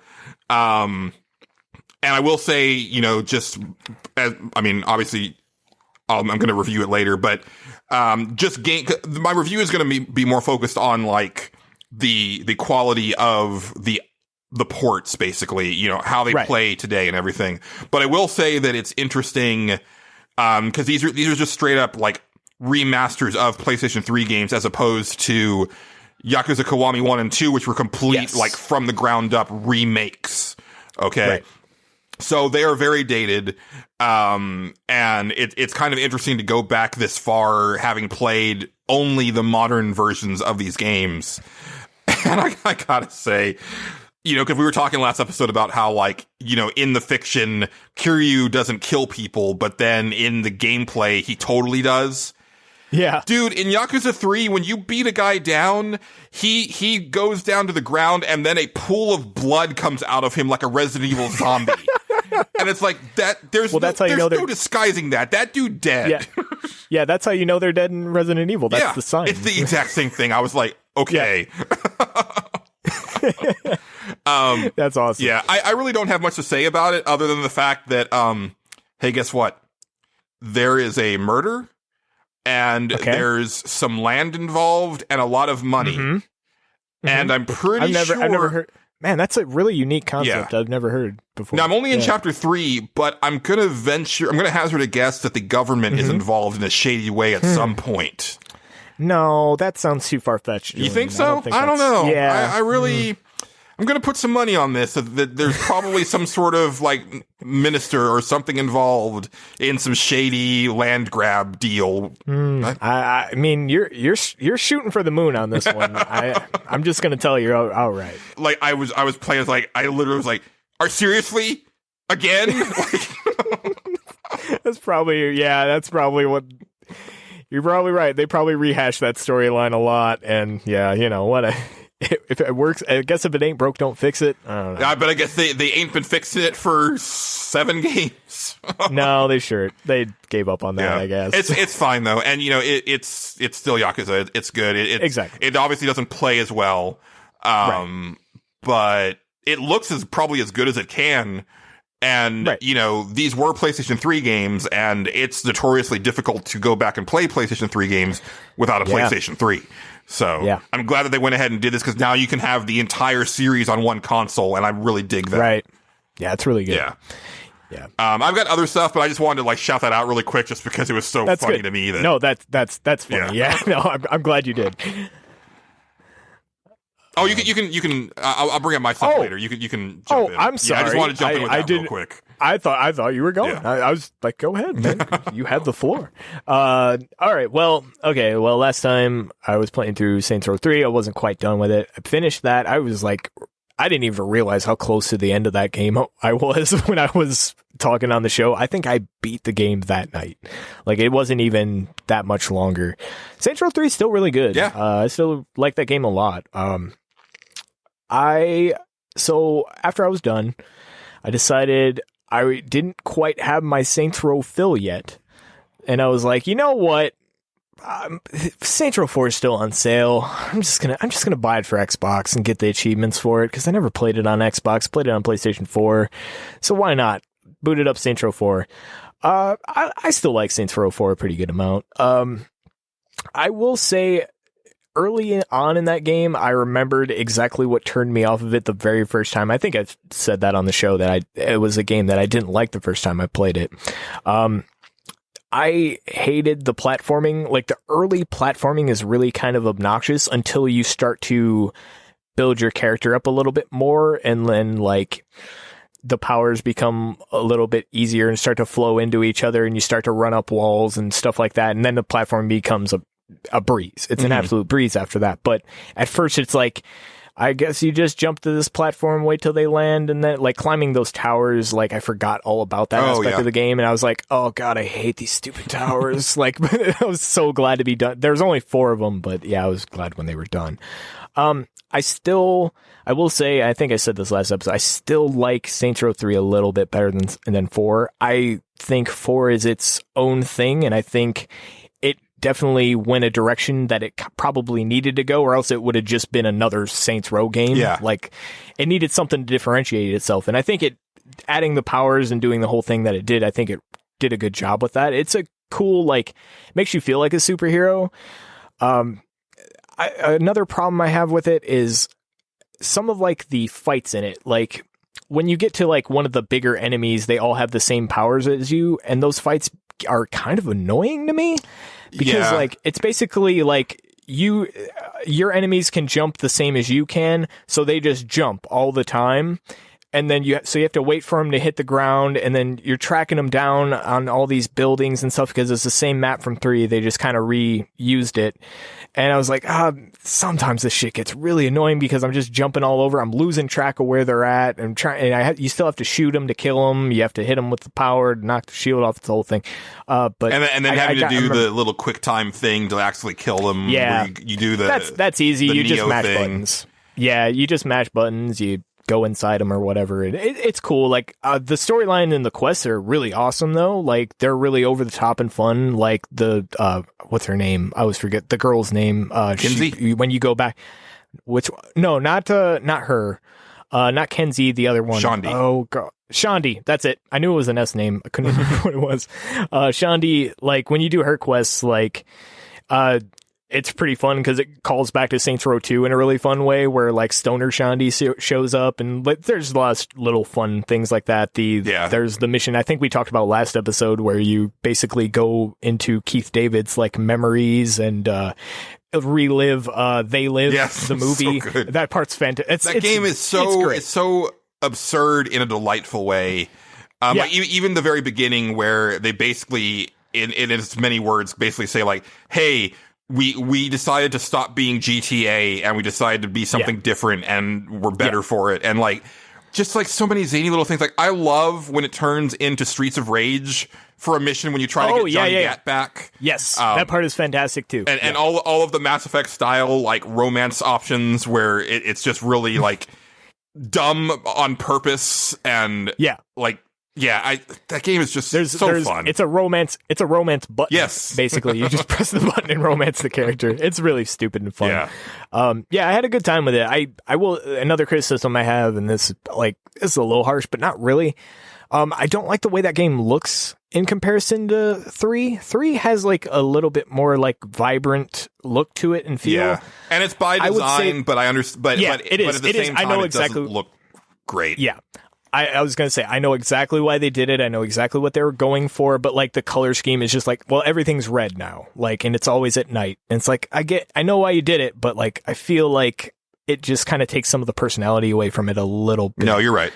But yeah, it's still a good game though. Still a good game. I had a lot of fun with it. And that game was short too. Like 20 hours, I pretty much did everything. I was like, wow, there's nowhere really else to go. I mean, I could level up all my powers to max, but I don't really feel like I need to do that because that's just not my thing. Yeah.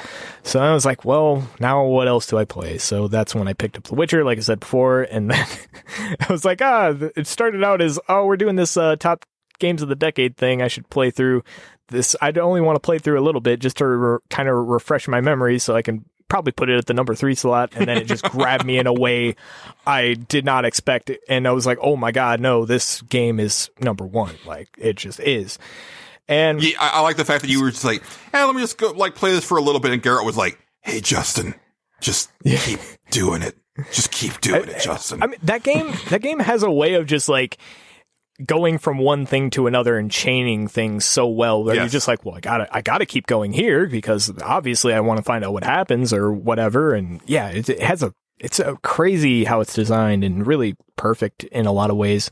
Imperfect in others, of course. There is some definite jank in The Witcher 3 that I will not deny, especially looking back at it. But it still looks really great. Oh, it's gorgeous. Especially on Xbox One X. Like I originally was like, I'll play through it on the PC because I can mod it there. And I looked down into some of the mods and went, I don't remember this game well enough to know what I want to fix with mods, and most of it's just fixing stuff, and I feel like the game probably looks all right already, so I'll just go back and play it on the Xbox and get achievements, and that's what I did. But I'm not going to talk about the main game. The main game's still fantastic. Oh, I did have something that I wanted to do before I talk about anything else on this game. Julian, I have a little treat for this podcast that I borrowed from another podcast, and let me find it here. It is right here. Okay, so I would like to quickly share my create a sequel list for the Witcher game. It's going to happen at some point. I call this list the only things I will accept for the next Witcher game. All right. Number 1, you have to make Ciri the main character. That's I realize how overpowered she is, but fuck, man, she would be fucking great. You just Metroid her somehow. You just Metroid her at the beginning of the game.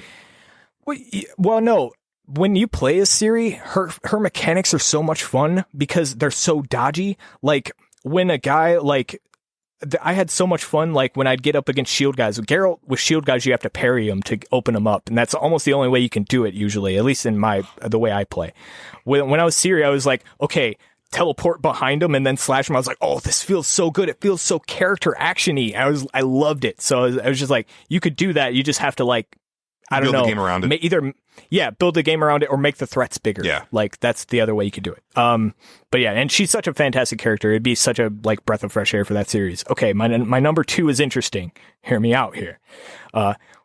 If we have to have Geralt in the game, which I understand he's very popular, Netflix is a thing.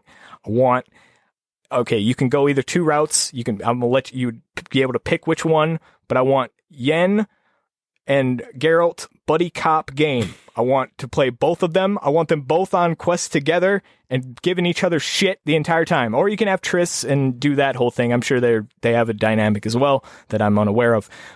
And that would be cool. Like you could level up the sorceress girl and give her powers. That'd be cool. I'd be into that too. If we have to have Geralt in the game, I think that's the way you have to do it. Oh no, I can totally, because like we were talking about that quest earlier, like where all of a sudden the game turns into like a police procedural. Right. Totally, like you could do like an NCIS thing where they come to a murder scene or something, and then Yennefer is looking at the body, and then Geralt has like some sort of terrible one-liner about it. It's like, well, I guess this guy really blew his head. Or like blew his top or something like that, because like his head got blown up or something like that, and then he like turns to the screen, like looks at you directly, and then Yen just immediately gives him shit for it, because that's what she would do, because she hates his sense of humor. It's great. Number 3, I think you have to go way back to the origins of witchery, and you get to make your own damn witcher, and you do the Trial of the Grasses and all that shit for yourself, and you get to see all like the same locales in an older time period. That'd be interesting. I just want to make my own witcher. I think that'd be fun. Or number 4, and this is the big one, Dandelion Dating Simulator. Just dating all the girls with Dandelion. You got to do it. It'll work. I love it. I'm into it. And that's all I have. But anyway, so this playthrough, I played through like the DLCs, which is a thing I didn't do because when I first played through it, those weren't out, and by the time they came out, I was kind of like, I just don't really feel like going back to it. I'm doing other things right now. And that's Blood and Wine and Hearts of Stone.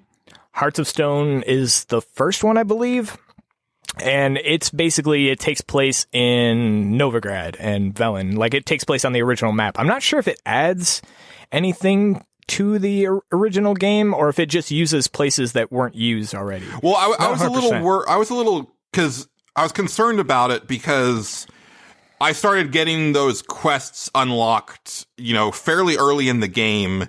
And I was like, but I don't want to do this now because I know this stuff came out after the game. And so I wanted to wait. But now I'm worried that like I'm over leveled for all of that content. Well, you might be, but it's probably fine. It depends on what level you are. Hearts of Stone, I'm going to tell you, is one of the best quest lines I've ever played in a video game. So basically it starts out, it brings back a really old callback character from like the beginning of the game.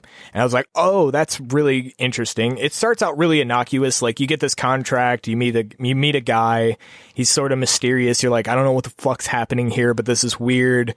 And it's very run-of-the-mill contract stuff. You're going into a sewer, you're tracking down a guy, and things happen from there. But what it ends up progressing into is you basically end up having to grant someone's 3 wishes, and they're all like impossible to do. And one quest is you basically do a heist, like a full-blown heist. You go out and get a crew of people. Like in the Witcher universe, you get an explosives expert, like an acrobatics person. You get to pick who you choose and all this stuff.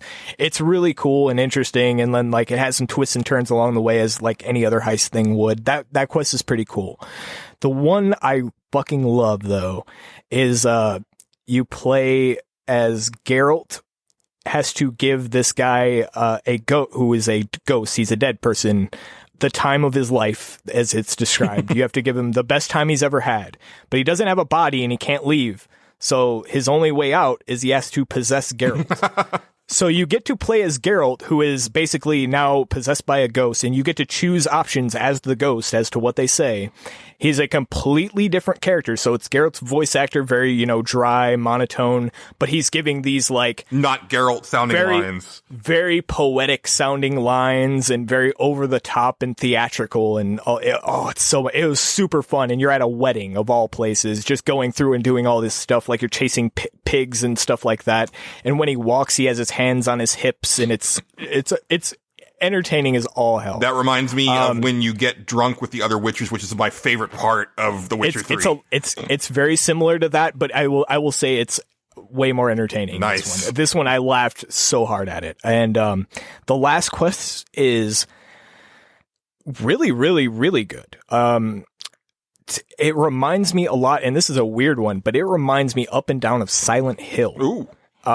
Kind of spooky, but like in a Witcher, it's not like jump scare spooky.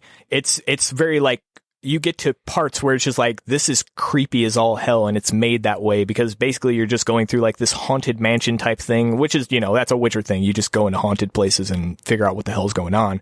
But this one has a lot more going on, and I won't spoil it. It is a great quest, though.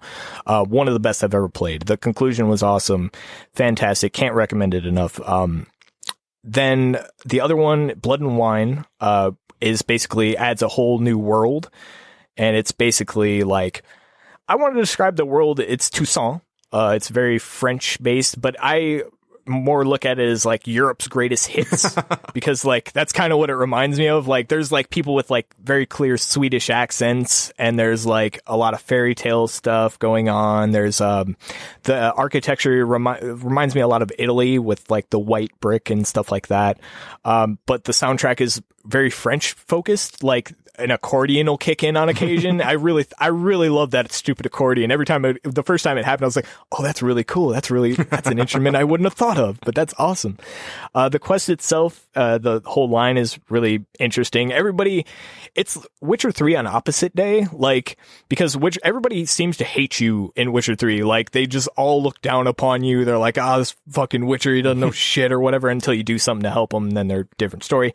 But like, though everybody there is all very polite and very, French, and like, oh, the Witcher, he's so good, that man. And you're just like, all right, this is totally opposite. Everybody's very knightly and polite, and, it has this whole different vibe to it. It's really cool. And you get like a vineyard that you can kind of dress up. Main quest involves a callback to a character called Regis, who I'm guessing was in 2, I'm going to say. I don't know. I haven't played the past Witcher, so I don't fully know, but he seemed like a fantastically written character. He was like a vampire. It's no secret at all, and it goes into some real cool stuff. The final quest, I would say, is really awesome depending on what route you go, because it takes you directly into a fairy tale, and like it's really cool. Like I fought the 3 little pigs, and that was pretty nice. Sweet.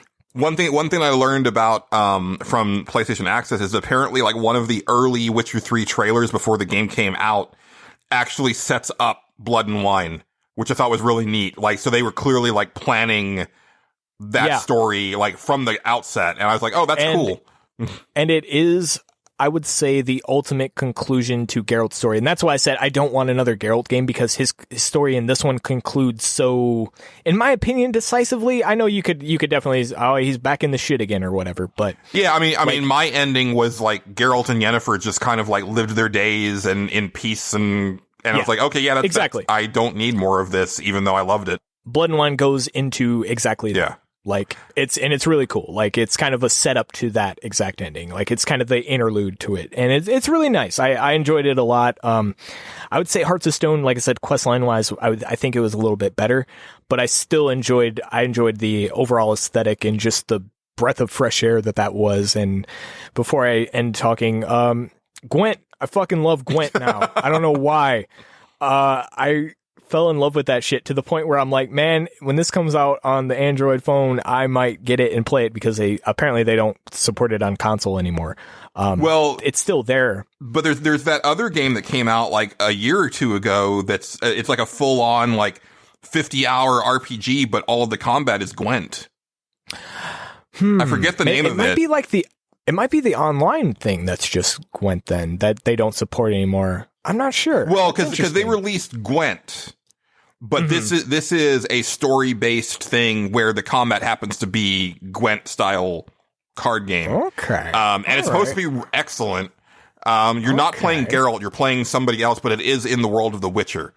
So if you got into Gwent, you might want to check that out, because I want to say it's like a 40 or 50 hour like RPG, but all of the combat is Gwent-style cards.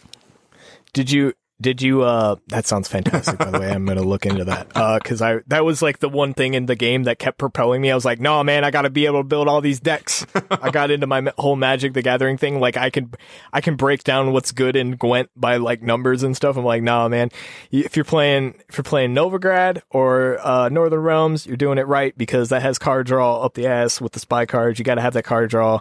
Did you end up playing like the final Gwent quest in the main game?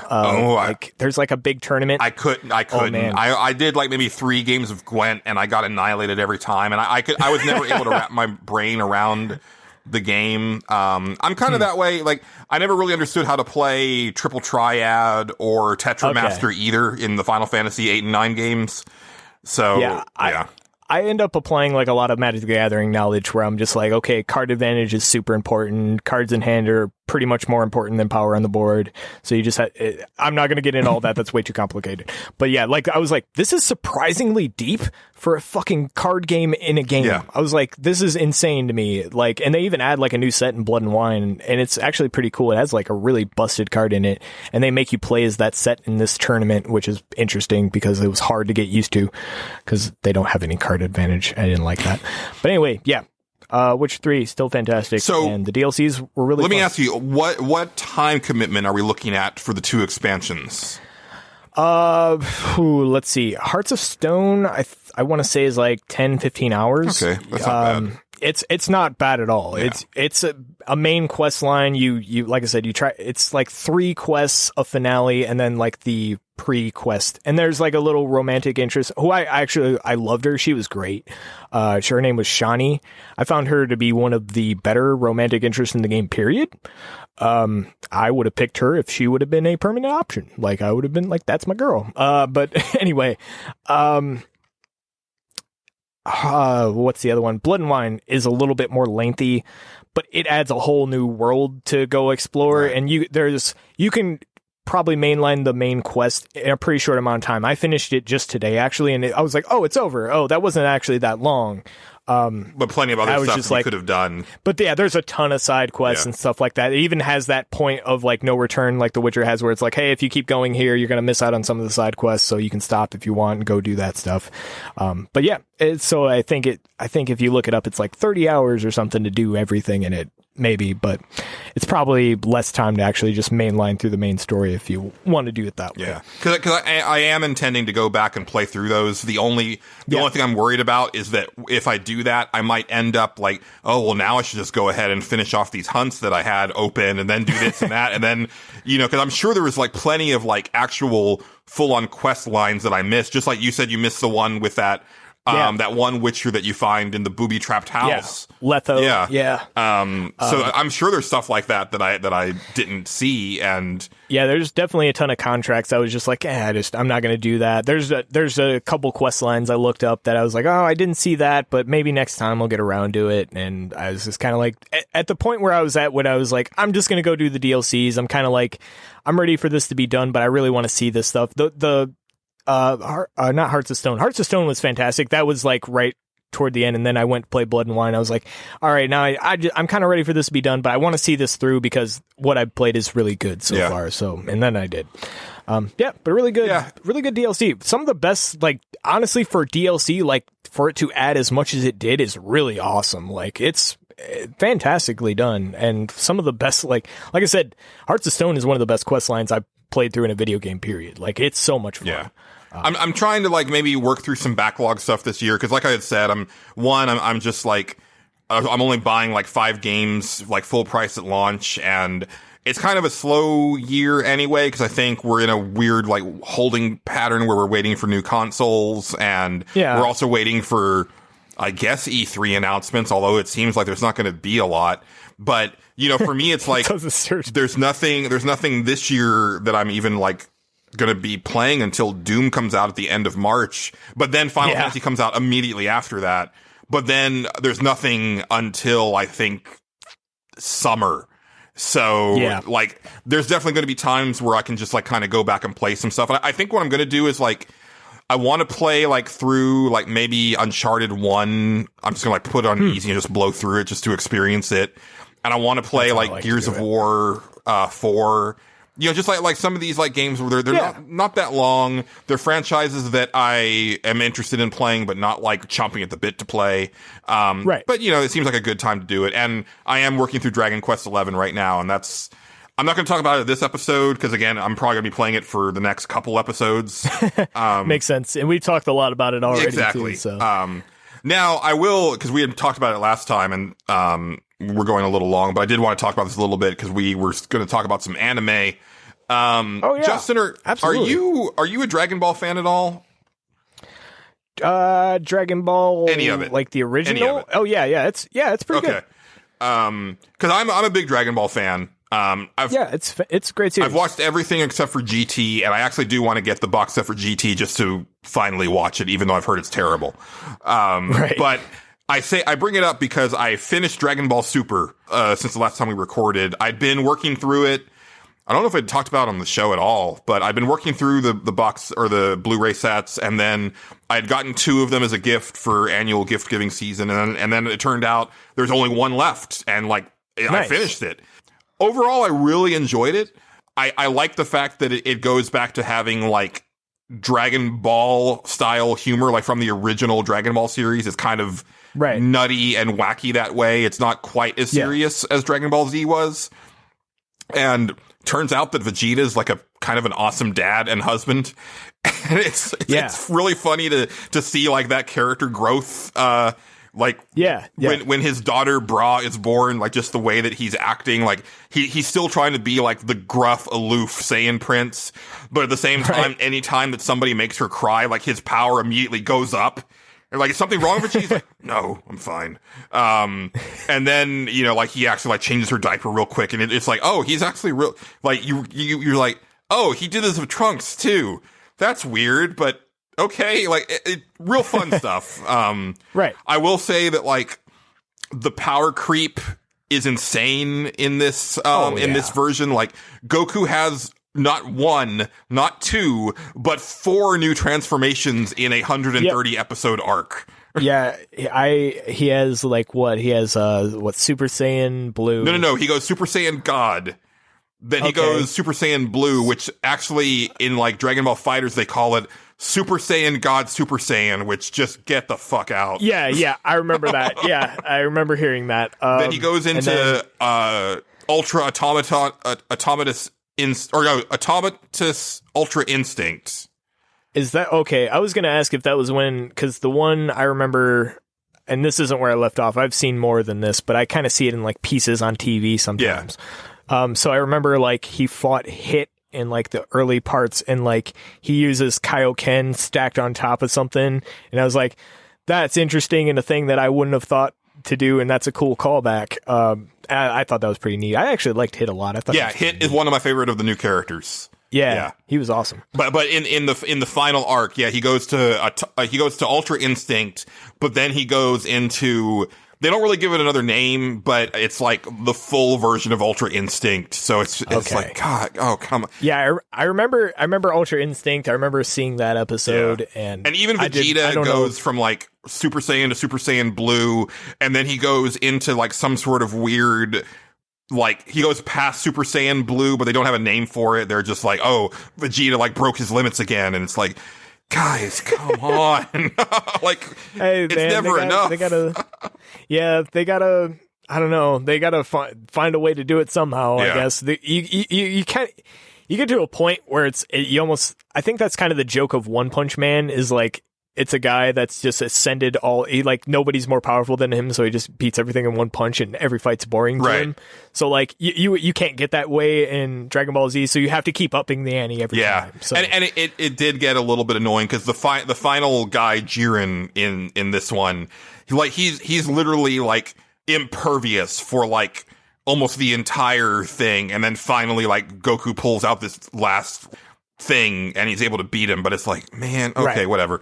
But I will say that, like, real quick, I actually, and I never thought this would happen to me with Dragon Ball of all things, but I got emotionally wrecked for one episode.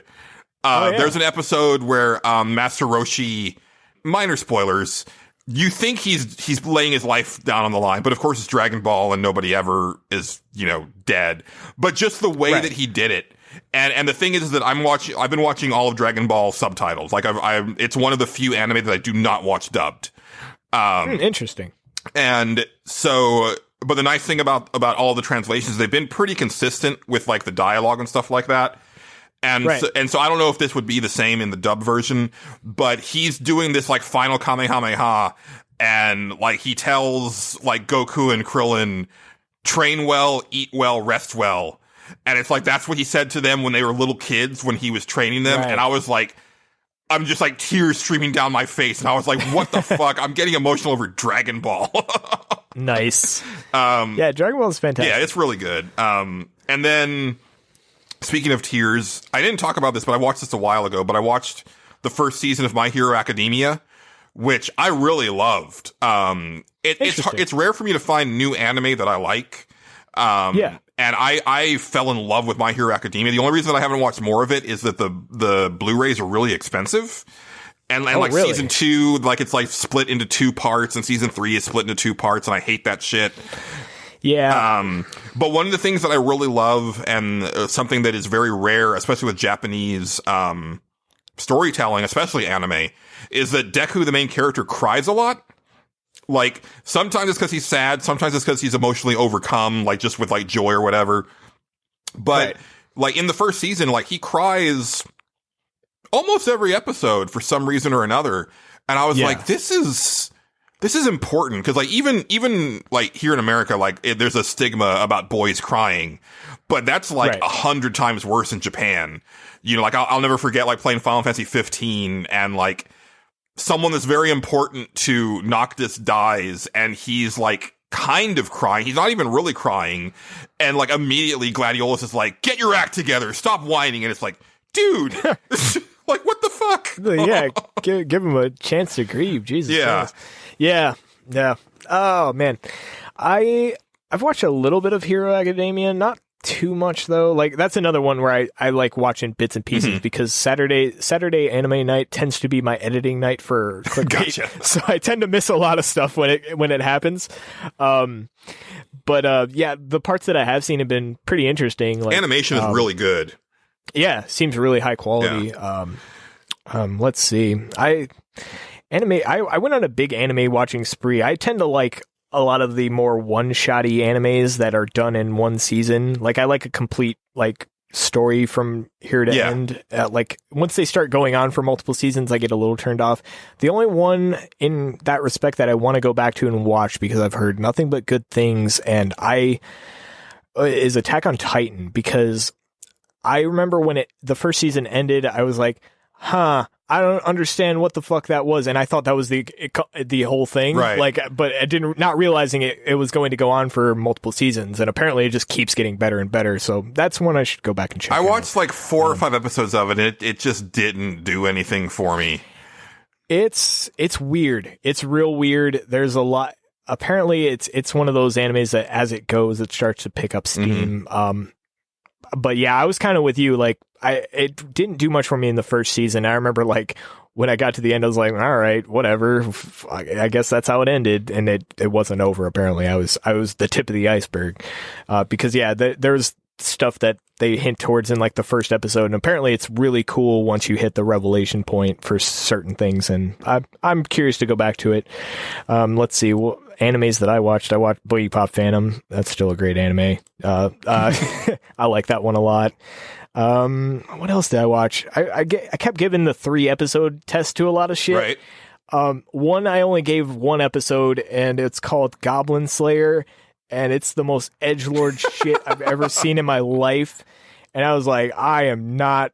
If I was in high school, this would have been rad as hell, but this is not for me anymore. Like, I was like it's like The Witcher, but like The Witcher edgelord is like manageable. That is like on a level where I'm just like, oh, come on, Jesus God. I'm just like, I'm not okay with anime sexual assault anymore. It's not okay. It's just not okay with me. Yeah, that one. I watched one that was based on a visual novel, and I picked up on it only midway through, and I was like, well, I'm here. I might as well finish it.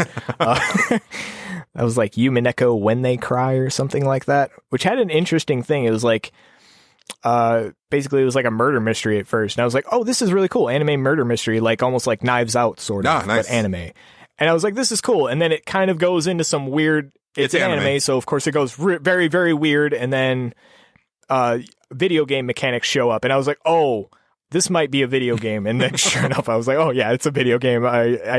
It cut off and there's no more episodes. So yeah, I was like, I guess to learn the rest, I'd have to go play the video games, and I'm not going to do that. Yeah, come on. Justin, come on. Those are, man, I don't know. Those are long. That anime was long. Like, so I don't know. You maybe beat The Witcher we'll 3 in its entirety in 2 weeks. That's very true. Yeah, but that was a lot of, I don't know. Anyway. Well, I've got 2 last to talk about, and they're actually kind of video game related. I mentioned this one last time, but I wanted to actually talk about it. It's brand new. It's called Bo Fury. I don't want to get hurt, so I'll max out my defense. That's the full name? The full name. Because this is one of those that's airing in Japan currently. And so they are showing it on Hulu here. Like, it's one of those that gets, like, translated, like, the week after it comes out or something like that. Yeah. But because of that, like, I think if it came out when it finally comes out, hopefully it comes out on home video, like, it would probably just be called Bo Fury or something like that. But anyway, I only watched 1 episode because I am hoping that it gets a release on home video because I want to watch it with my friend Shanna because I think she would dig it. But it's about this girl who's playing a VR MMO RPG for the first time. And she's never played really any games, and she's having to pick her character, and she ends up picking a paladin because it has the highest defense, and she's like, yeah, I don't want to get hurt, so I'll get the one with the highest defense. And then when it comes to, like, putting her points into her stats, she just puts everything into defense. And so then she goes into the game, and she's walking around, she meets some people, and she goes out into the world to fight, and she doesn't know how to fight, but, like, nothing's doing any damage to her.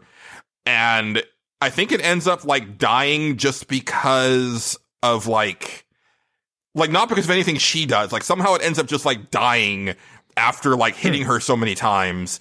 And then she levels up again, and she puts more points into defense. And she just keeps on doing that. And she's kind of breaking the game because, like, it's clearly not designed around the way that she's playing it. And so she's succeeding without actually playing it the way it's intended to be played. And so even in the first episode, she starts to get the attention of other players. They're like, did you see this girl? Like, she was just like, because at one point she falls asleep and her character is just, like, laying down, and she gets attacked by, like, 5 different monsters for, like, 3 hours, and, like, but she's taking 0 damage. And, like, people see this and, like, what the hell is going on with this girl? And it's really cute. I really want to watch more of it. Right. And then the other one, it sounds good, which isn't a video game, but it's set up like a video game. And again, this is a new anime. It's being, so this title, it's straight translation.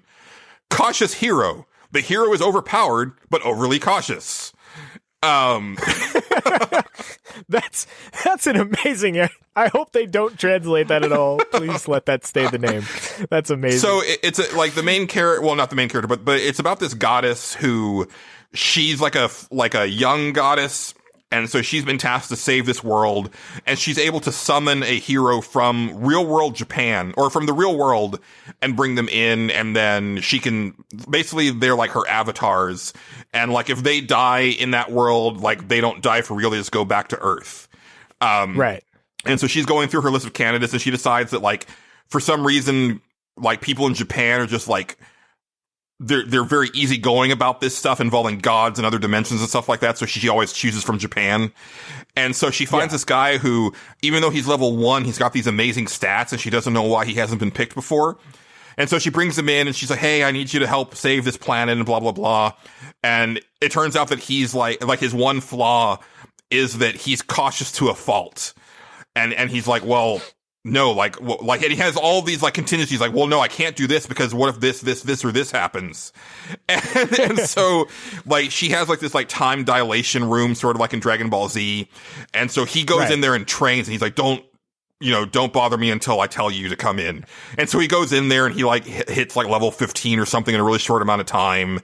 And, so they go to this world, and they go to the first shop to get, supplies. And he's like, I'll take, this is literally what happens. He says, I'm going to take the steel armor. I want 3 sets. And she's like, why do you want 3 sets? And he's like, I want 1 to wear, 1 as a backup, and 1 in case something happens to my backup. Yeah, that makes sense. Yeah. And just like, I don't want to belabor it, but like, the first enemy he encounters is straight up a slime from Dragon Quest. It's like the same type of thing. Blue, happy looking slime. 1 hit point. He uses his most powerful attack on it, obliterates it, and then he's like, it's not over. And then he just like does that same thing like 18 times, just like until like there's just a crater. And he's like, I had to be sure.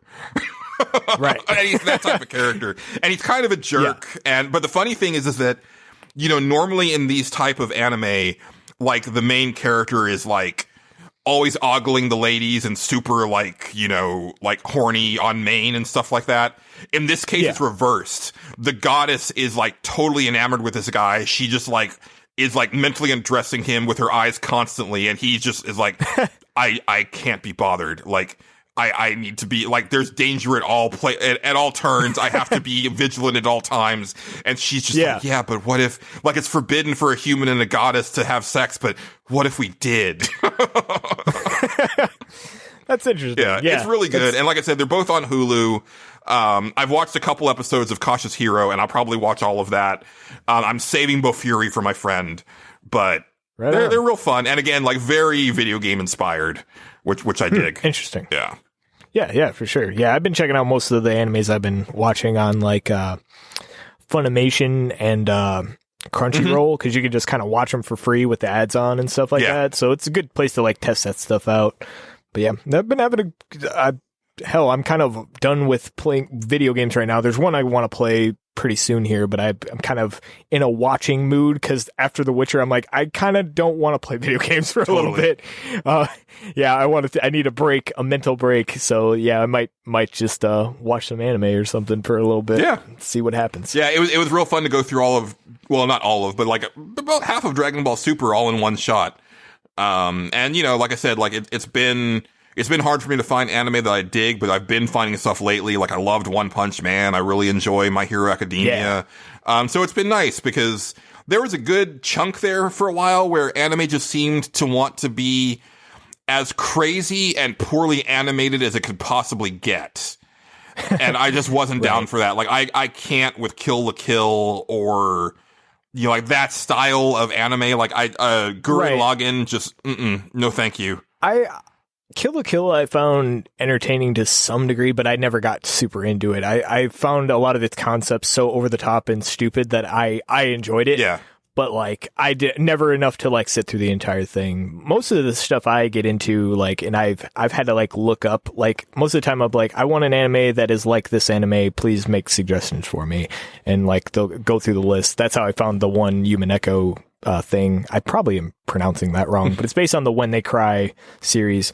That's how I found that. Like, I was like, what are things that are like Boogie Pop Phantom? I need more psychological animes. And then like, Paranoia Agents one, I wish I could find a Blu-ray of that. I don't think they sell them anymore. I think you have to get it on DVD. That is such a great series though.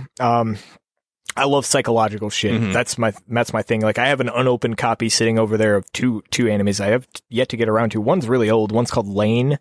Serial Experiments. Yet to get around to that one. It's been on my list for years and years now. And I have an unopened copy of an anime that I've watched a long time ago called I forgot the Japanese name, but it's called Future Diary. It's kind of reminds me of Death Note. A little bit, where it's just like constant one-upsmanship type thing, but everybody has a phone of their diary. Like basically they were people that took extensive diaries on their phone or whatever, and they get basically the future told to them via their diary. So they're going off of what happens, and they're trying to one up the other people trying to kill them who have their own diaries. It's a whole thing. It's really weird. It goes off the rails in some spectacular ways and sets up super fast. It's just like, this is what's happening. I'm the god of time. And you're like, whoa, okay, all right. Just throw your head into the fire. It's funny. Excellent. But yeah. Well, that's all I've got. Did you have anything else before we head out? I think I'm good, man. I think I'm done. All right. Well, I think we're going to go ahead and start to wrap up. If you liked this show, please consider giving us a rating and reviewing on Apple Podcasts or wherever you listen to podcasts. And tell a friend. That would help out a lot. Our music for this episode, including our theme song, Relax, as well as Moody Grooves and To The Maxx, are composed and performed by Megan McDuffee. You can find her on social media all over the place. Just search for Megan McDuffee. She is incredible. Yes. And then you can find us individually online. Justin, where can they find you? You can find me at Tyrone_Swift, or you can follow my other podcasts that I bring up sometimes at Clickbait Update. Yes, what is going on at the bottom of the page? I don't know what's going to happen in our future episode. We're a very fly by the seat of our asses kind of podcast. But I do know what happened last episode, and that's we talked about the apparent worst television theme songs of all time. Yes. And we talked about fast food blunders, big flops in the food of the quickness, and stuff like that. It was an epic episode. It was a 2-hour long episode that we did in 2 parts. I was driving back from Colorado Springs, out. and it was much appreciated. I'm glad we helped somebody. And I got to say, I was surprised that they didn't mention the McDonald's Chinese food, because I have a vague recollection of that from when I was a kid. Oh, wow. That, you know why? It might have been a regional thing only, like they tried it in your area, and because they sample stuff like that. Sometimes it'll be like, it's a region only thing. I think maybe I know they mentioned McDonald's pizza, which is a highly debated giant bomb topic. So hold on, I'm looking this up real quick because go for it, man. I'm interested. The McLobster? They did a lobster roll? That sounds disgusting and like nothing I would be interested in eating at a McDonald's. True. I can see why that flopped. Man, maybe I'm like imagining this because I'm not seeing anything. I did have like fond memories of the McDLT when you guys brought that up, because the box was so friggin' ridiculous. I believe it, man. Yeah, neither of us were really old enough to know what it was fully, but I remember, like, I've heard of it, but never fully experienced a McDLT myself. Keeps the hot side hot and the cool side cool. Anyway, yes, you can also find me on Twitter at Julian_Titus. You can find the show at NWPcast. Just a reminder, what are we doing for State Select next episode, Justin? Okay, I want to hear people's favorite companies within video games, not Activision, not EA. I want companies inside the video game. Like, I can't give examples because then you get ideas, but you'll know what I mean. Think Final Fantasy VII. There's probably one in there that's pretty well known. Mm-hmm. Yeah, exactly. Something like that. Yeah. Yes, and don't forget that we're going to want those entries as well as your secret code phrase for the Great Game Giveaway by 8:30 Central Time on March the 6th. And I believe that is all of that. Thank you as always for listening. For myself and Justin. Yes, thanks for listening. I will get the intro down at some point this year. The outro. This is the outro. Yes. Keep it pantsless, internet. Goodbye. Goodbye. Holy crap.